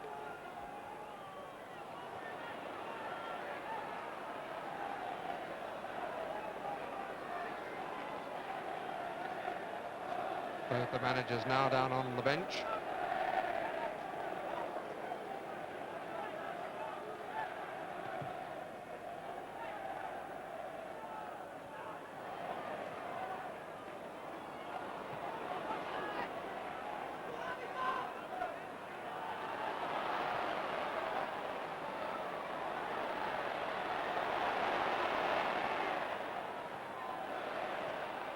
Milligan. Chance of a break from McClare. Wallace looked a little bit suspiciously offside, but McClare certainly wasn't. Wallace takes it, McClare in the middle, Hughes at the back post. It could and should have been all over. And that incident coming at the halfway point of the second half. Wallace ran on, Took a lot of time. McClare's in the middle. Hughes out of picture at the moment. Is at the back post. There he is, number 10. And Wallace couldn't find him.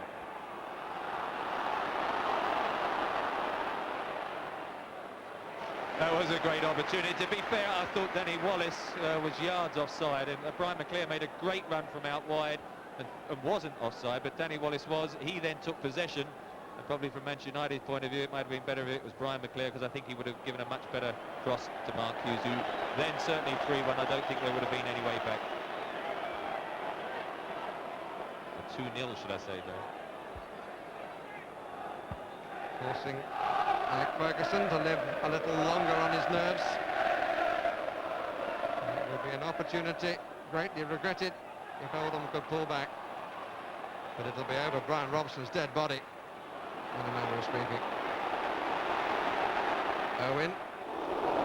Yes, the U was justified. This is the crispest back pass you've ever seen. Holden. They've got to give him service, and I think he's got to stay pretty wide.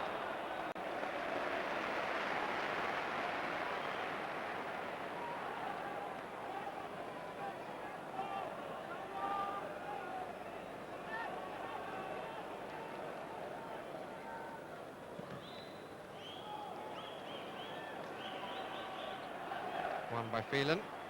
Milligan. Free kick surely against Hughes, yes.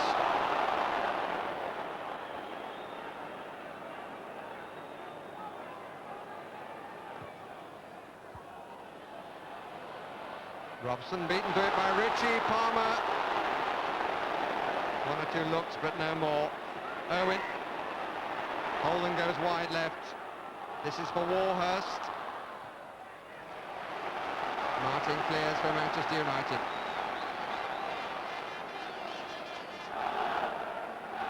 Fascinating contest.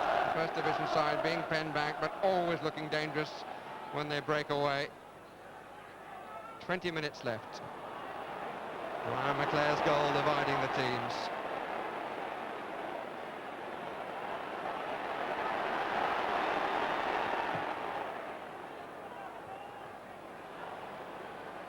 Palmer with the nod down. Goal, if you've joined us late, came in the 51st minute. McClare.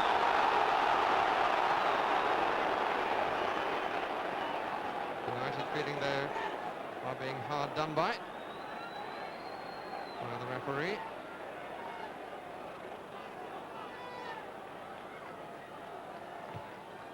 Line of 5 on the 18-yard line. Bruce up well. Martin just thumps it away. Barrett denies the pass wide.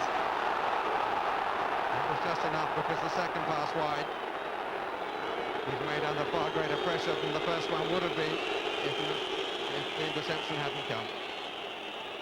Holden. Pallister will be happy to let that run. United throw.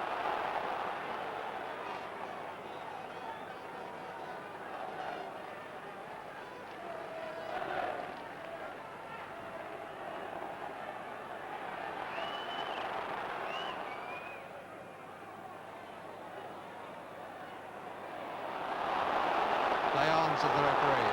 Milligan.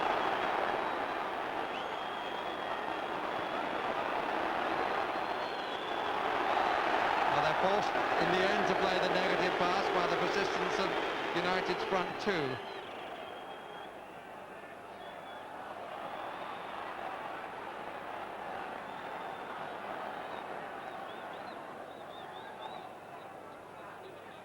Warhurst. Barrett. Oldham throw.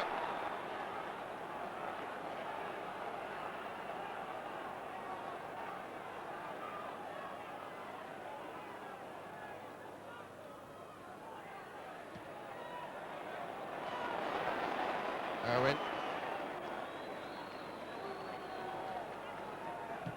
5 up for Oldham. And I think it was Palmer who moved too quickly.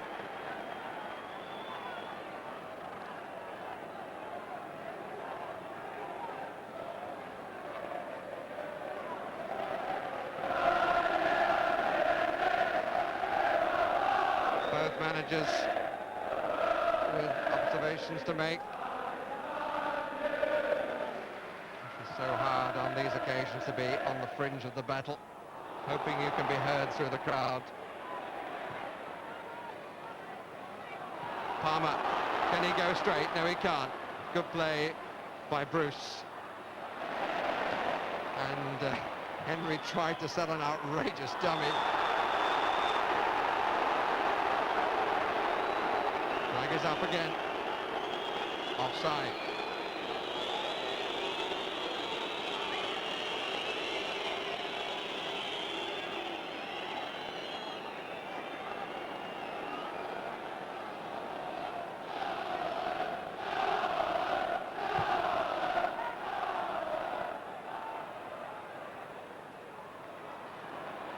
He's just got enough of that under pressure from Henry. Barrett. Back three coping, even if quite often they have to play the way they're facing.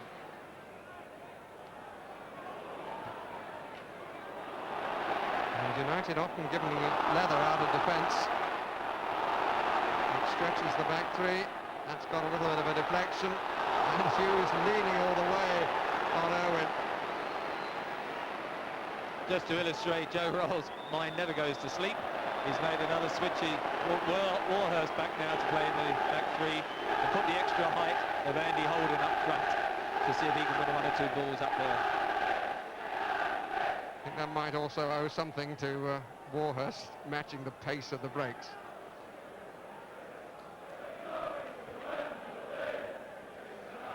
First cry from the United supporters of "we're going to Wembley"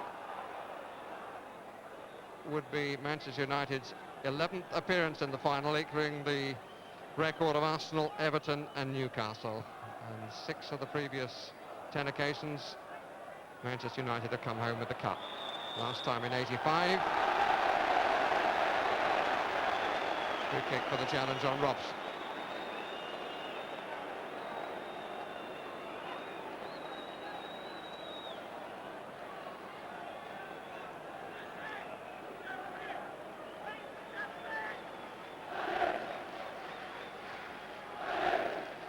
.15 minutes left. Good duck out by Barrett. He's forced to play it though, but it is then fouled by McLeod.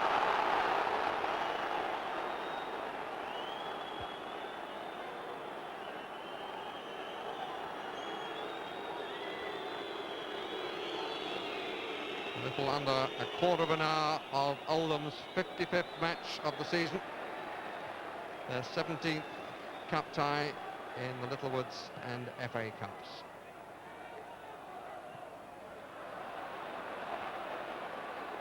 Contrast for United, it's match number 41. Oldham coming to wander for it.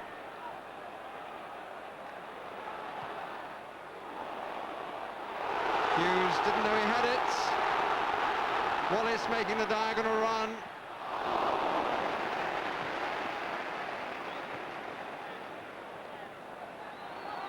Holden.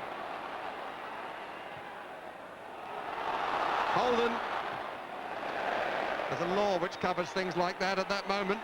Royal wanted Warhurst up front, although even he would have been pushed.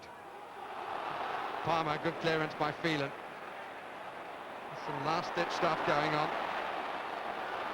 Too short for Rick Holden. Wallace.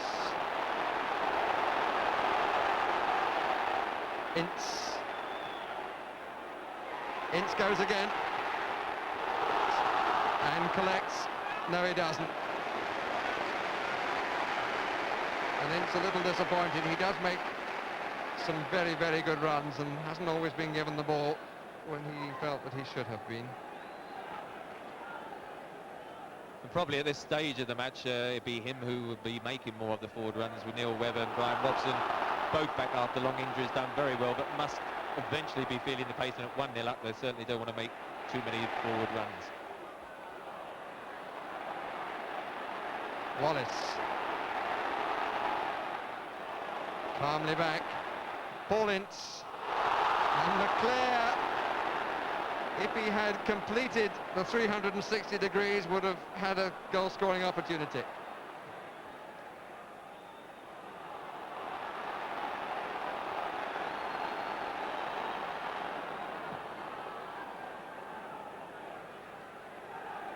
Palmer. Goal kick.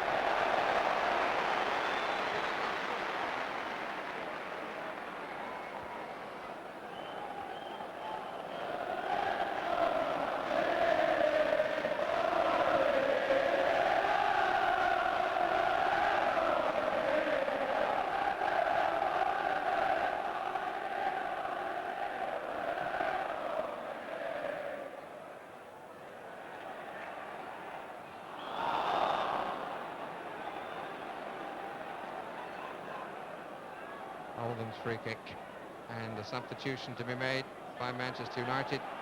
Colin Gibson preparing to enter the fray. Just to batten down the hatches, one suspects. There are 11 minutes left, and Manchester United lead by Brian McClare's goal in the 51st minute.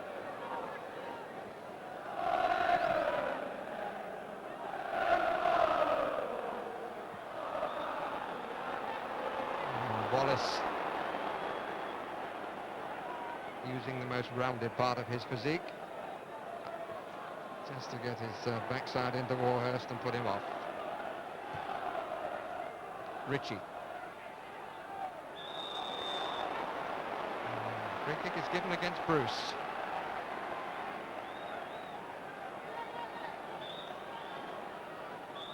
Oldham will take it, but not from there. Or indeed not until the substitution has been made. Indication from Gerrard, you want to bring on the substitute? And Alec Ferguson declines. The free kick is taken. Irwin, it suddenly opened up in front of him. Irwin again. Milligan. Holden. Appeal for handball. Not given. Holden's cross, it's a bit short. It runs to Ritchie! Andy Ritchie!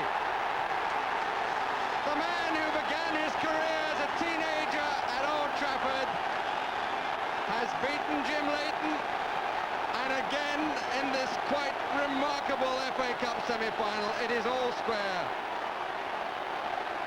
It was deflected across by Webb and thumped home by Andy Ritchie. That was amazing because Alex Ferguson was thinking of making a substitution, and here we have it at the moment. It's Neil Webb going off and Colin Gibson coming on.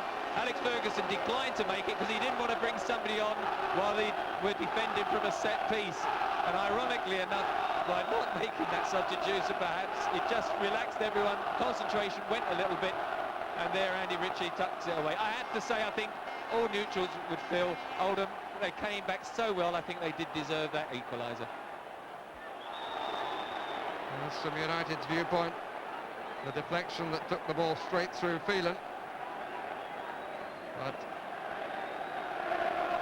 there was the nod by Webb, and it went through Phelan, and Ritchie, unmarked, rifled it in. His 26th goal of the season. Third in the FA Cup.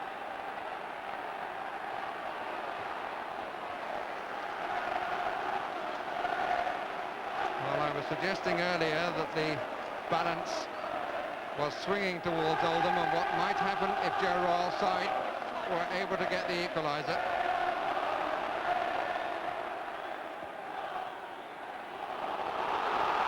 Stumble, first by Warhurst, then by McClare. McClare turns into Henry. He was almost side by Martin and then brought down by McClare. Now, a lot of sides, when they've got back 1-1, would revert to the old formation, but Joe Roll and Oldham have stuck to just three at the back, and it is an example, really. Manchester United were sitting on that 1-0, thinking, well, can we hold on? Whereas Oldham are continuing to push forward, and suddenly United have got to change tactics, I think. Here's Owen, masses of blue shirts forward. Corner.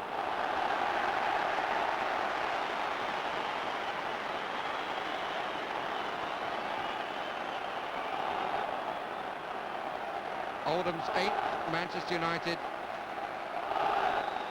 have had half that number. Ritchie on the line. Well claimed.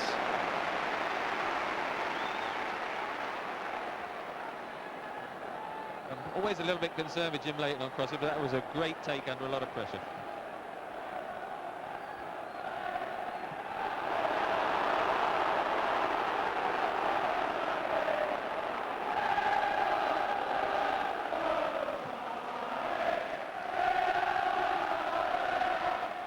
The noise is coming from the Oldham supporters, would you believe?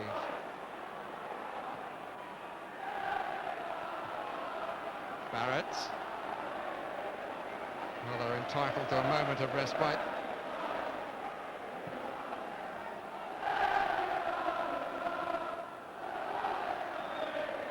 Ritchie. 6 minutes left. 1-1 the score. Leclerc for Manchester United, Ritchie for Oldham. Bruce had to really climb.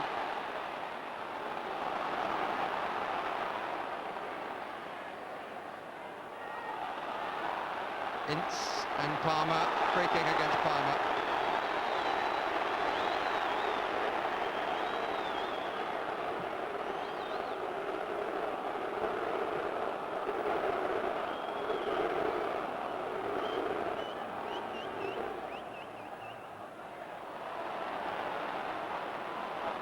Hughes. Brian Robson, he's gone for the return, but it doesn't come. Henry. Holden and Bruce. I think that's what Man United have got to do. They get Brian Robson and Paul Ince pushing forward, because if they sit back and wait, they'll get beat. They've got to go and try and get ahead again, because at the moment they're being pushed back on their own half. Wallace. We're into the last 5 minutes of the normal 90. Extra time will, of course, follow. If it remains that way. But here is Hughes with the nod down. Milligan did the right thing. Being followed by Gibson, but I'm not sure whether Hallworth would have got there if Milligan hadn't put the ball away. He's been magnificent tonight. Wallace to take the corner. Panister's come to the near post.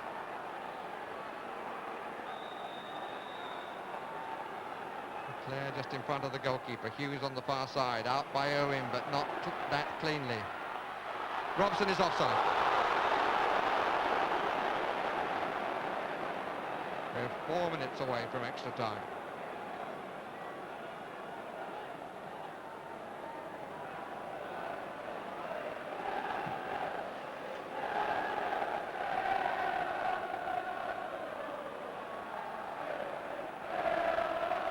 Won by Barrett.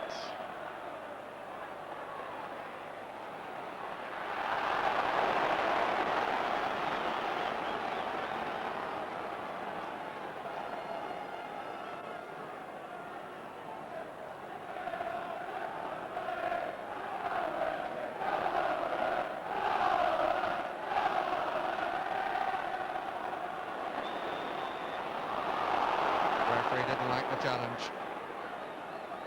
Has passing words.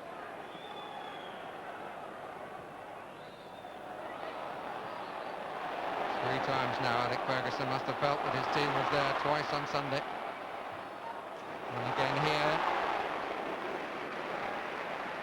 Leighton applauds the back pass, which bothered supporters but not the goalkeeper.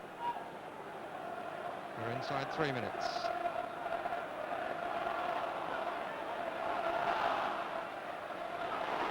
Holden.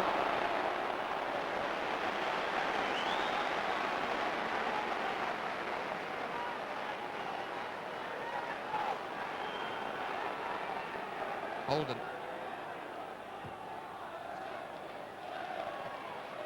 That's a wasted ball.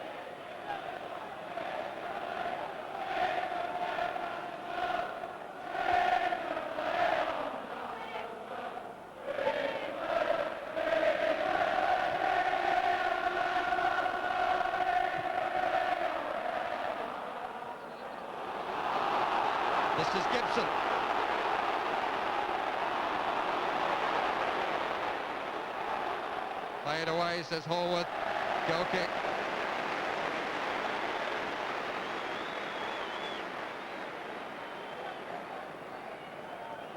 120 minutes on Sunday, coming up to 89 minutes on Wednesday.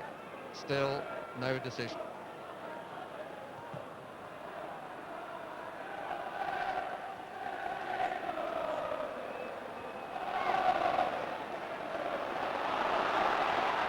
Palmer won't make that.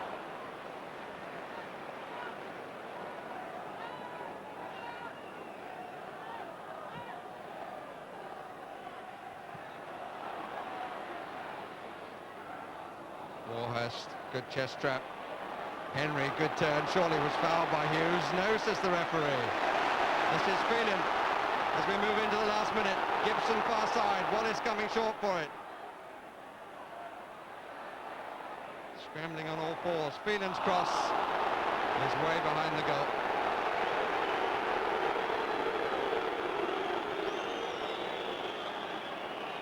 And some of the Manchester United supporters not very happy with that cross. Well, it must be a bit frustrating. The side's been ahead twice on Sunday, once for a long time this evening. And suddenly here we're all square. I wonder what little twists and drama we've got to come in extra time. Well, I defy anybody to know. Owen.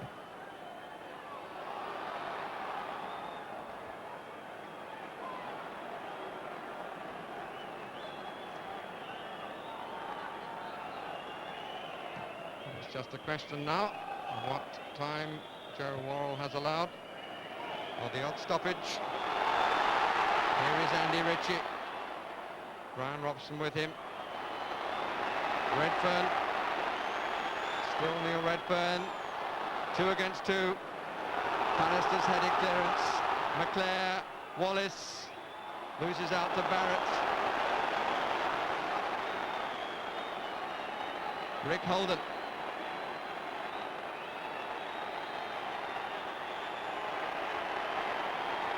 Falls back inside. Good covering header by Robson because Palmer was behind him, but I think the flag is up. Yes, it is. And when that whistle goes, I think it's Alex Ferguson who's going to have to do the more talking, the more organisation. There's Brian Robson at the moment almost playing sweeper alongside Bruce and Pallister. And you just wonder how Alex Ferguson's going to change it so as he can wrestle the initiative away from an Oldham side that are just surging forward at the moment.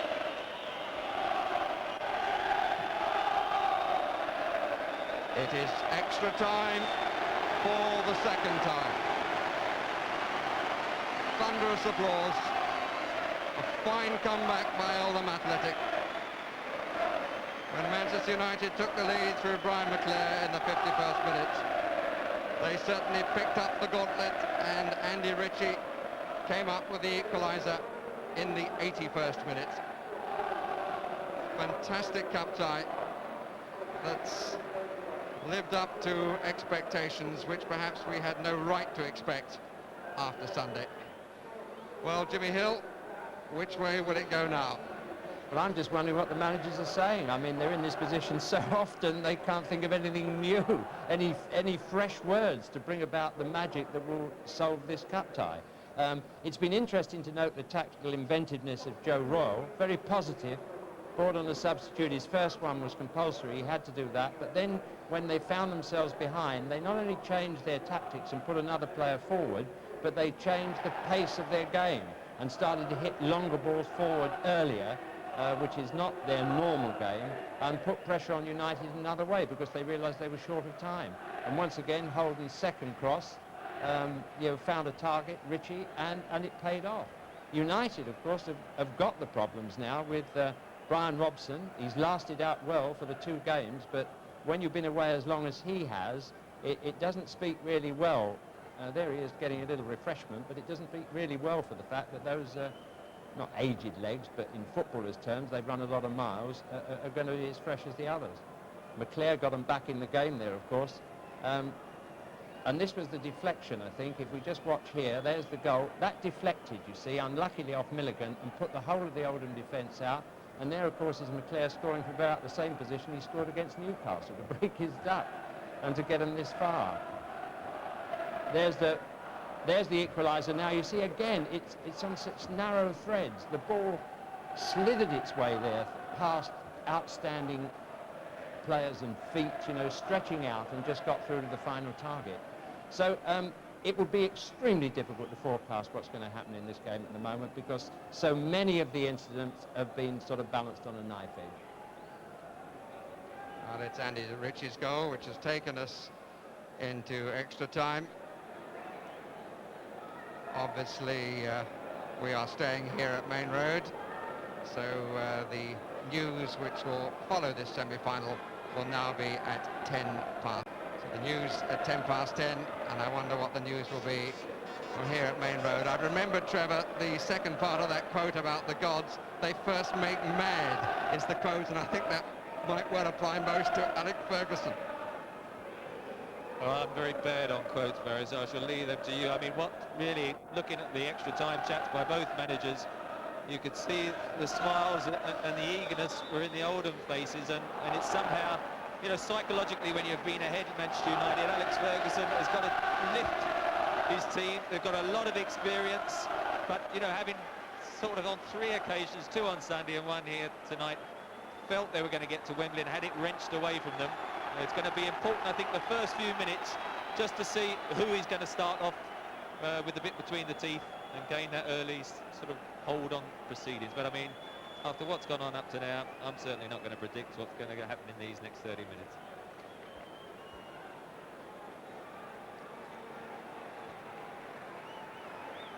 So it's round to the positions that the 2 goalkeepers had in the second half.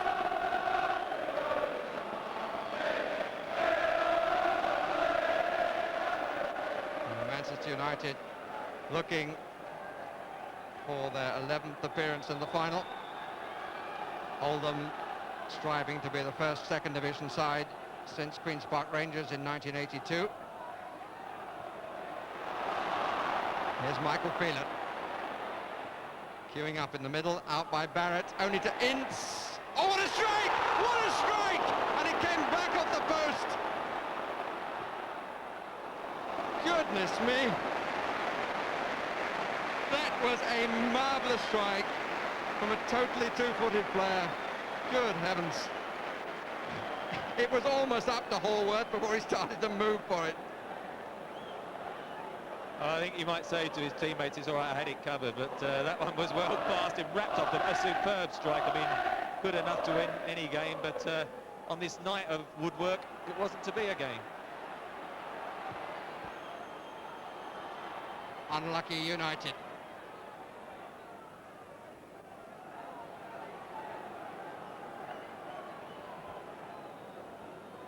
Still a buzz going around the ground.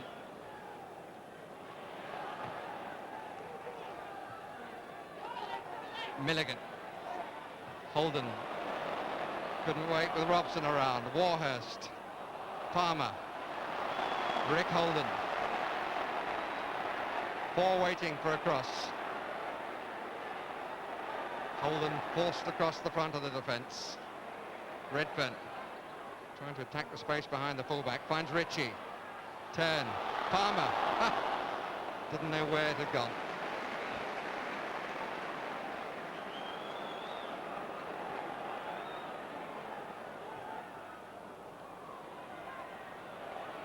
Wallace, a lack of concentration, and he's had a few flattering moments, hasn't produced the goods for United.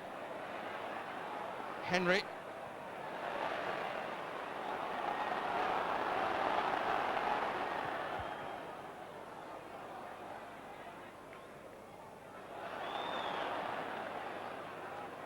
Ince has had another fine game for Manchester United.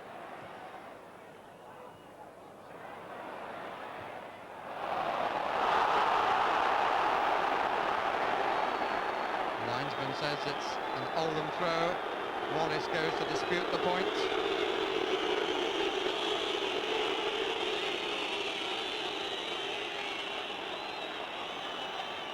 Frustrations of the hour, or of extra time.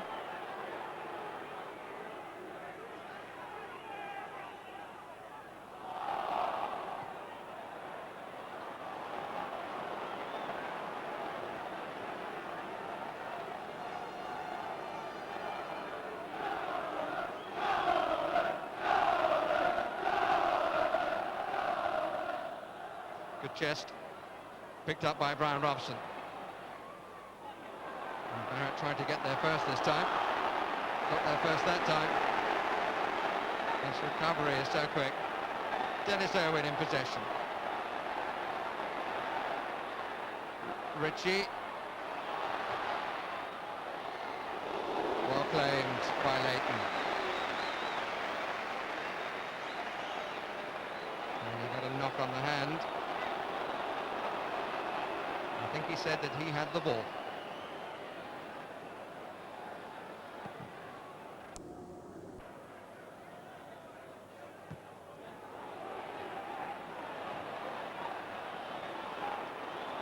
Owen is hurt, but even then tried to make a challenge. This is Martin. This is Ince. Milligan. Oh, what a stretch. Well, I think that was inadvertent, but the referee's given the free kick. Bit of mutual respect, I think, for those two midfielders. Paul Ince and Mike Milligan have both had two excellent matches for their respective sides. Dennis Irwin looks okay. Very important, of course, for Oldham with both subs on, but no one gets injured at this stage.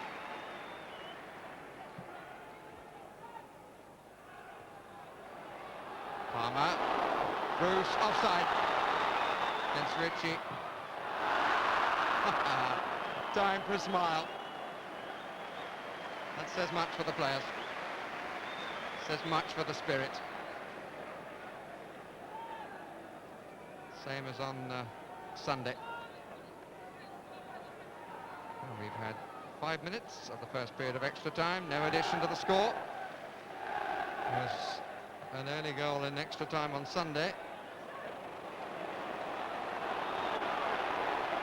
I do rather feel that if Manchester United are to win it, that Paul Ince will have a say somewhere in the move, and probably this fella Milligan will, if it's to be Oldham.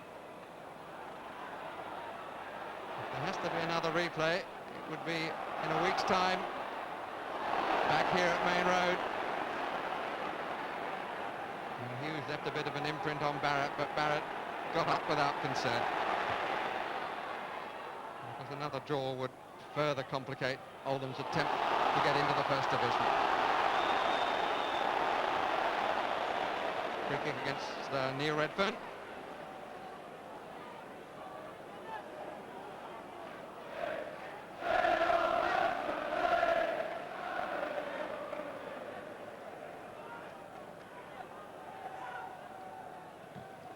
Defeats in semi-finals, Manchester United. They lost to Wolves in '89 and twice to Leeds. On the last occasion in 1970, it was after a second replay.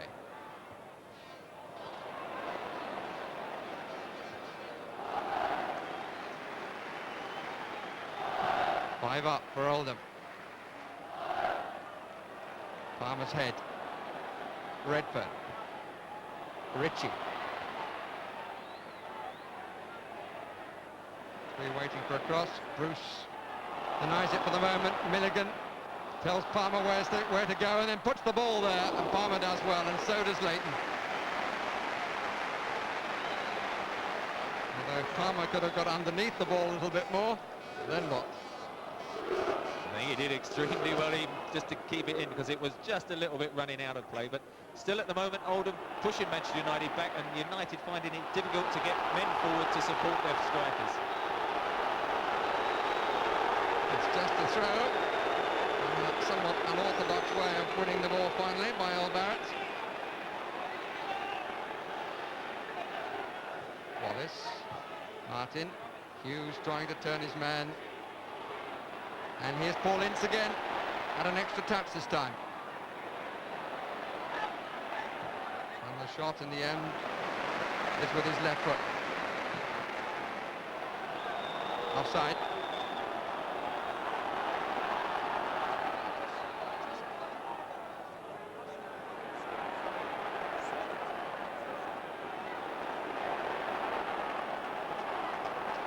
Gibson.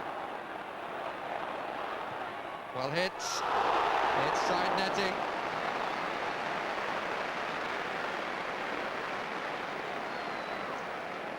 I think if you went up this side, good picture of it here. Once you see the net bulge on the other side of the ground for 1 minute, you think the ball's in the net, but it wasn't, and we're still one apiece. It's in everything for Manchester United.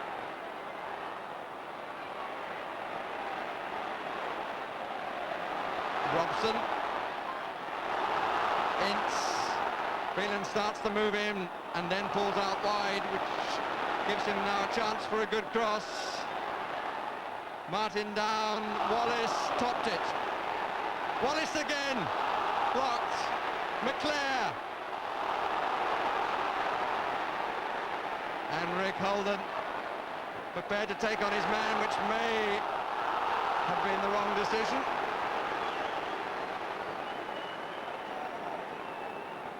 Who's a mere commentator to make such an observation after the performance that we've seen from these players? And the last man is going to get into the action. Mark Robbins. His extra pace will be a test. Well played by Redfern. Couldn't carry the ball. Well played by Robson. Free kick. The snarl is followed by a handshake.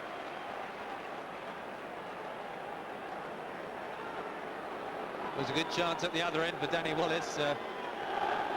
Lee Martin, who looks as if he's going to make way, in fact, for Mark Robbins to come on, and probably Colin Gibson go back to left back, headed it back very well, and Danny Wallace had a couple of opportunities, haven't he, just before 90 minutes when he broke clear and had a bad cross, missed out Mark Hughes, and there, a good chance really. And his 92nd minute goal on Sunday must seem light years away. We've had 10 minutes of the first 15 of extra time. Still 1-1. The goals in 51 minutes and 81 minutes. First McClare for United, then Ritchie for Oldham Athletic. Lee Martin comes off. The pacey Mark Robbins comes on. Keeping up a sequence for him.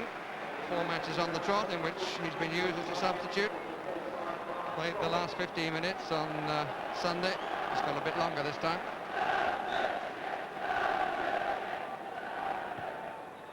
Three up for United. Robbins immediately in the action. McClare couldn't take it. Offside against Robbins. The man who started it all with the winner at Nottingham Forest in round 3, when everybody said it was make or break for Alec Ferguson. Well, they've said that roughly every Wednesday and Saturday and Sunday since. This, in fact, is the first time that Manchester United have played a cup tie when it hasn't been on a Sunday. And I suppose you have to say, Trevor, still no decision on the beleaguered Manchester United manager. Place in the final could make such a difference. Well, he seems to have got it within his grasp so many occasions over the last couple of matches, but each time this Oldham team has shown their character and come back. I think it probably needed a change to bring on Robbins, because as I said, if Man United had sat back and they were getting pushed back, I think Oldham would have got the goal. It just seemed to have taken that little initial burst at the start of extra time, and the game now a little bit of a lull perhaps before the final twist of drum. And like those two youngsters, both teams in a way hanging on to their Wembley hopes. Milligan loses out to Hughes. Bruce. Ince. Bit of a wild challenge, but Oldham keep possession. Holden, Phelan coming from the wrong side, but doing well. And now can send United away. Didn't succeed. Warhurst in the way. Ball was out.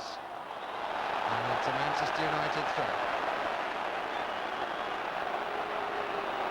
And Holden, like Wallace before him, finds that a desperate decision. If he had our view, he would know it was right.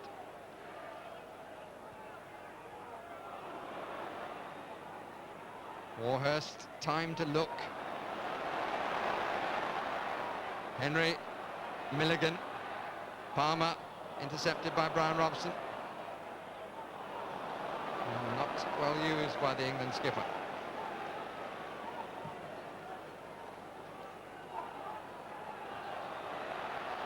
It's coming down to Andy Holden. Good header on to Neil Redfern. Palmer is in the middle, but the ball isn't. Long ball through there, headed by Brian Robson, and considering he has been out a long while, he's lasted the pace very well. There was a blood-curdling tackle a couple of minutes ago as well on Mike Milligan, and he certainly doesn't seem to be slowing down at all. Well, the 2 goals have meant that the post-war semi-final record has been equalled, bringing the total to 15. Manchester United against Fulham and Bolton against Blackburn achieved that tally in 1958. Free kick as we come into the last minute of the first period.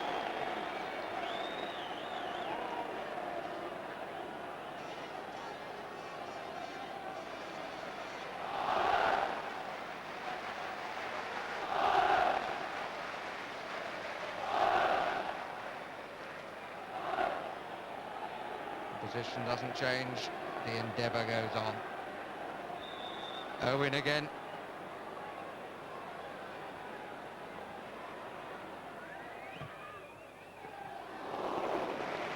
Well gathered in. Good strike too.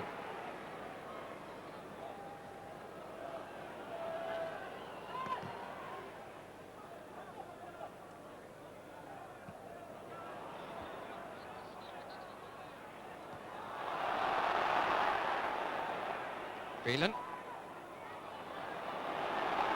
Again, we're playing stoppage time. Gibson there first. Milligan. Irwin. He's got to go back.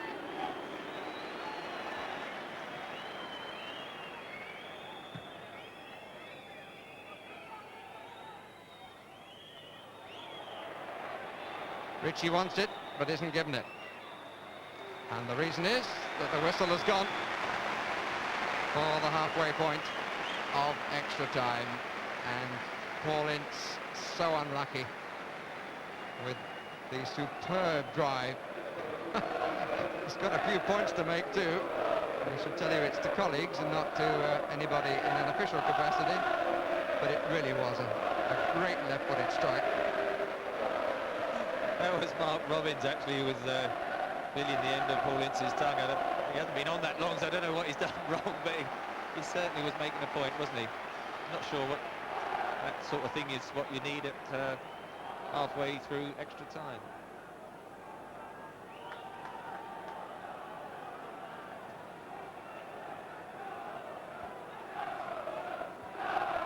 The last 15 minutes.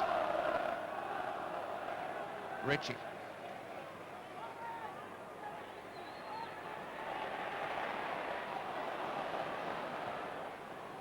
It's a long way. Put out by Pallister.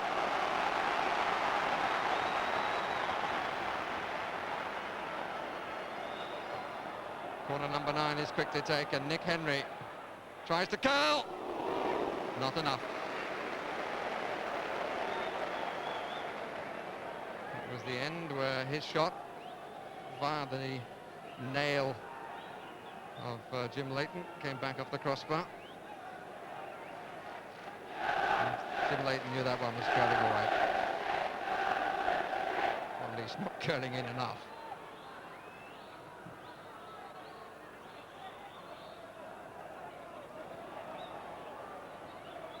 Ince.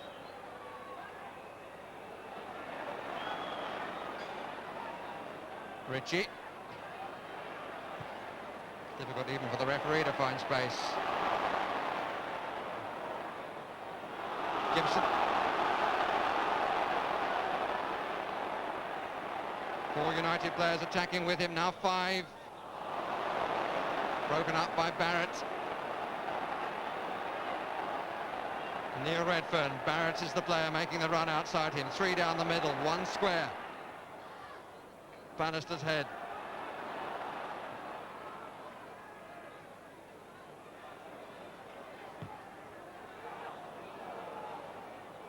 Milligan at that moment in the back four.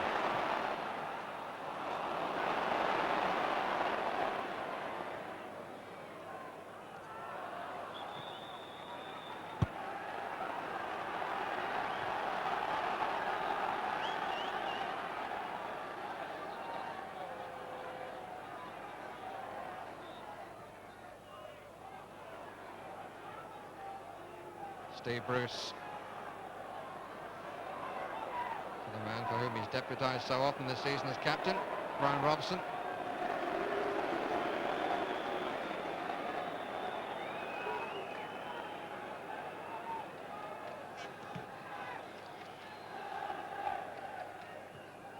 Wallace.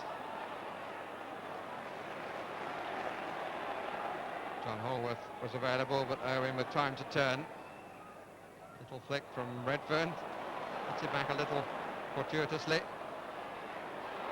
Henry, his legs let him down, like a young colt trying too much too soon. But in fact, it's trying too much after so long. Ritchie, taken by Pallister well. No width for United. Hughes offers a bit. Warhurst goes with him. Paul Ince. Wallace on the left touchline, that was deflected. Ritchie, Palmer and Holden forward for Oldham. Redfern. Showing plenty of party pieces, Redfern. Henry. Holden. Go inside, says Phelan. I want to go outside, I'm sure, says Holden. And he goes in. And Redfern tries to get on the end. And it was his head which made the last contact, I think. Holden's cross. Yes, but the near side was covered by Jim Leighton. Phelan really has denied Holden getting around him on the outside.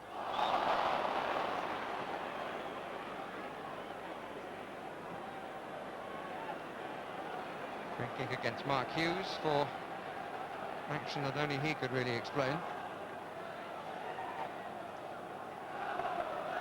Second thoughts, I'm not sure that even he could. Owen takes it. Ritchie and Robson, no danger.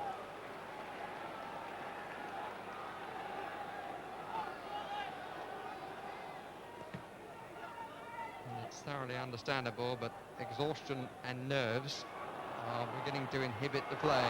But here's Robson, push and shove, and Wallace finding the goalkeeper there before him. The referee didn't blow the whistle.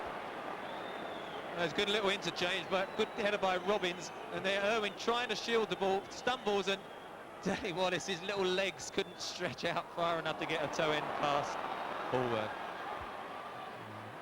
Conclusive proof that the referee was right. Sudden increase in impetus again. Phelan. Robbins! Yes! What a remarkable record this young man has got. His third goal in the FA Cup. And again, Alec Ferguson's side is within touching distance of Wembley. Took 2 touches, and then it was a direct hit rather than a hit shot. Scored against Nottingham Forest, scored up at Newcastle, scores against Oldham Athletic. A great run by Michael Phelan on the right-hand side at this stage in the match. And then Mark Robbins, he must like us coming to these live games. He does score them, doesn't he? And really kept his composure superbly, because he had a lot of time. He took the time, picked his spot, and it was a clinical finish.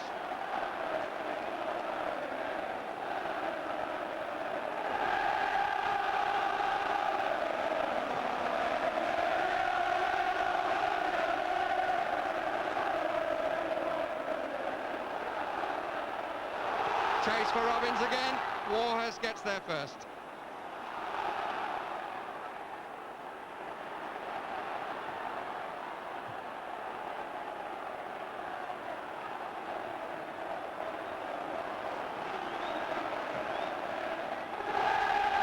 Robbins' goal coming in the 111th minute. Supposed to be unlucky for cricketers. And there are under 8 minutes remaining now. Offside anyway.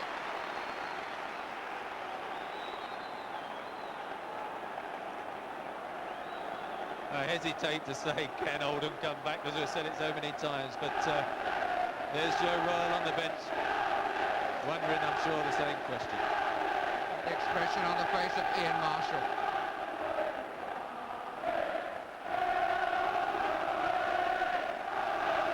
And for the second time, the Manchester United supporters break into the song of "We're Going to Wembley." And now marching with Fergie's army.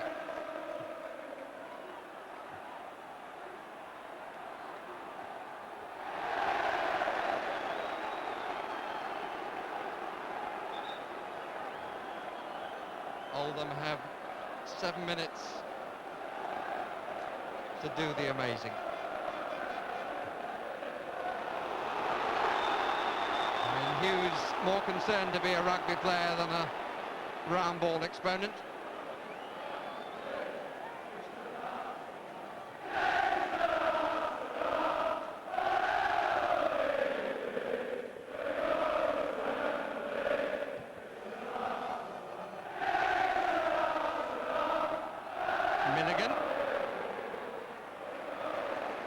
If anybody doesn't deserve to be on the losing side, it's Michael Milligan.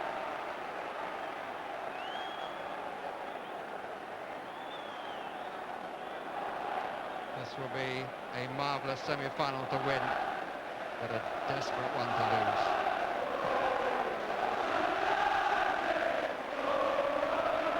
Wallace.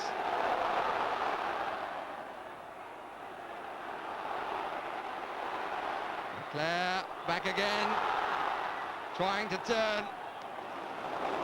Good play by Nick Henry. Just didn't commit himself, just said, you've got to get round me one way or the other. And McClare tried so hard to do so.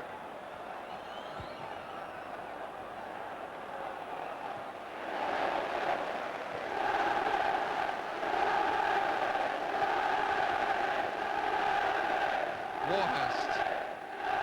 Holden.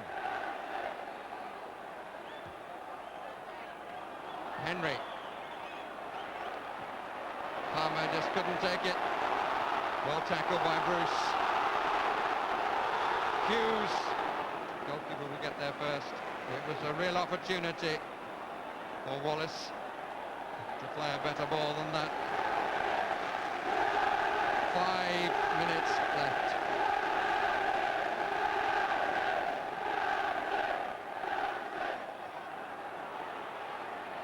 Minutes of a total of 240. Offside against Ritchie.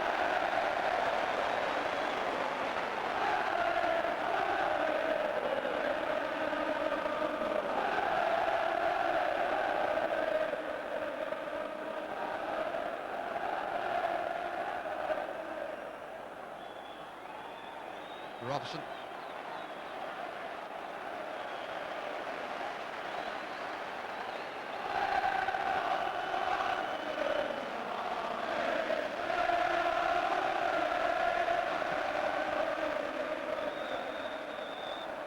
Offside.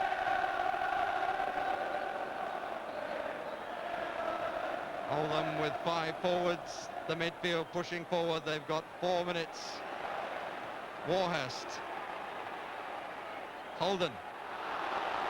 Still Holden. Bannister to meet him. Looked ungainly, but it was effective. Holden once more. Poor waiting. Milligan makes it 5. And now they could be called out. McClare in possession. Wallace doesn't want to make the run for the ball inside the back, and that allows 3-4 defenders now to get back.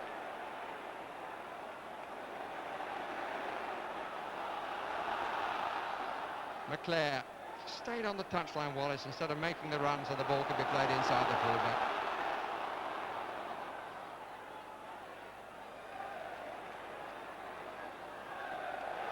Wallace again, Robbins in the middle. Owen trying to set things up once more for Oldham. Free kick against Gibson.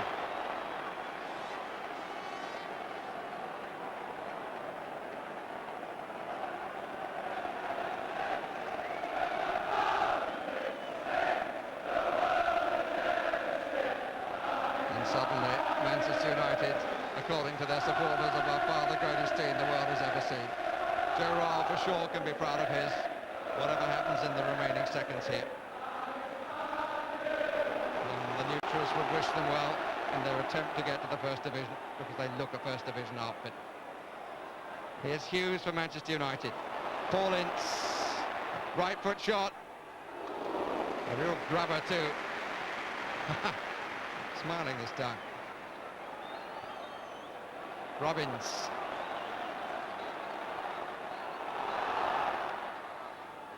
We're into the last 2 minutes. Ritchie. Henry does well to dig it out because it wasn't the best of passes. Holden. Again, Phelan shows him inside, and Holden doesn't seem to quite have the pace to get outside. Or does he? Or does he? The answer's no. Couldn't make himself enough room to get the left foot around. It was a very interesting selection by Alec Ferguson at the start to pick Michael Phelan to mark Rick Holden. And although the threat has always been there, Michael Phelan, if United come through, has won the day. Well, he's done as well as most, or better than most fullbacks who have played against Ricky Holden.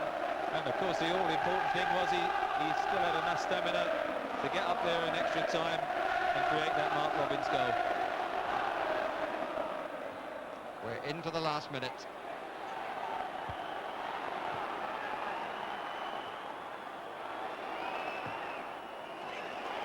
Away by Robson. Milligan. Andy Ritchie. Oh, good save! A real teaser by Andy Ritchie, who bemoans his fortune, but should instead congratulate the goalkeeper. Comes down to Holden. And again, Phelan is the boss. One look at the watch. Milligan tries to launch himself. United come away with it. Robbins to chase. Warhurst with him. A look at the watch from Joe Royle. A crescendo of whistles. It's been a marvellous semi-final ever since 3:30 on Sunday afternoon.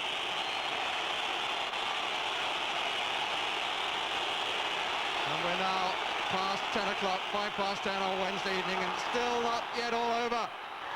Palmer!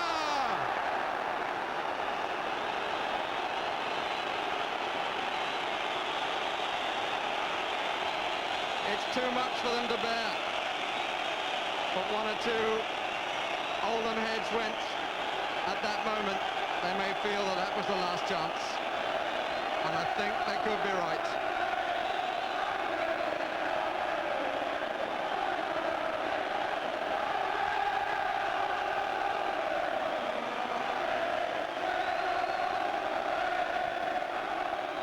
Oldham fear it will be all over.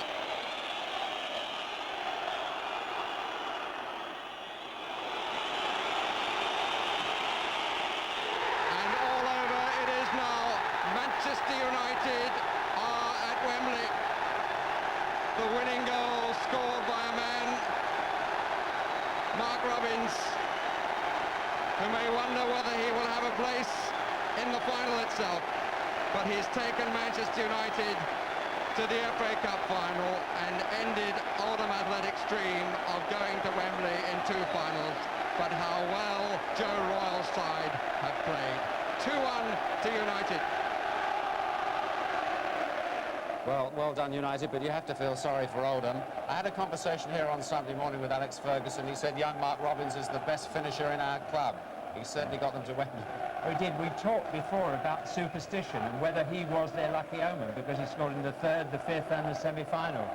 But it was, you know, it was a nice ball inside that got to him past Barrett's heel. But it did look for a moment if he hadn't got down cleanly. But a natural goal scorer just found the spot in the goal that was vacant and eased it past the keeper. You see, it was like most of the incidents occurred, just a fine measure of luck, that ball going through. 1 touch, 2 touch, and a low shot into the corner of the net. As you say, a goal scorer's instinct entirely. No panic. Yeah. The net's there to put the ball in, so why shouldn't we do it? But Oldham could have put it out of the fire right at the end. Richie had that chance, Palmer had a chance. Absolutely. They never gave up. They kept the excitement going right to the end, and all credit to them. Yeah, there was that very early chance that they had when Henry nearly put the ball in the net. I talked about the game being on a knife edge at half-time, and really this showed exactly what it was. There's the shot. Leighton makes the fingertip save, right? It goes up, hits the bar, and did it go comes over the down. line? Does that go over the line? Did not Is the look whole like of the it there. ball over the whole of the line? It's the perennial story. Let's hear from Alex Ferguson. We can get a quick word with him. Alex Ferguson, what are your feelings of that result? Oh, we're in the final. We didn't play particularly well. But I said that before the game. We put some great stuff in Sunday and lost the lead twice. And I wasn't minded if we have a scrappy game, play badly and win. And we win. And we played, to me, the best side we've played this season. What does it mean to Manchester United, Alex? Well, it means that we can give those people something. A disappointing season in the league. That support deserves it. That, to me, is the most important thing. And hopefully, the players will develop from the success, and that happens a lot of that. Alex, congratulations. Thanks very much indeed for stopping. Okay, We'll make a date for you. Wembley, May the 12th. Crystal Palace against Manchester United, the cup final. We'll be there. Hope you will too. Cheerio.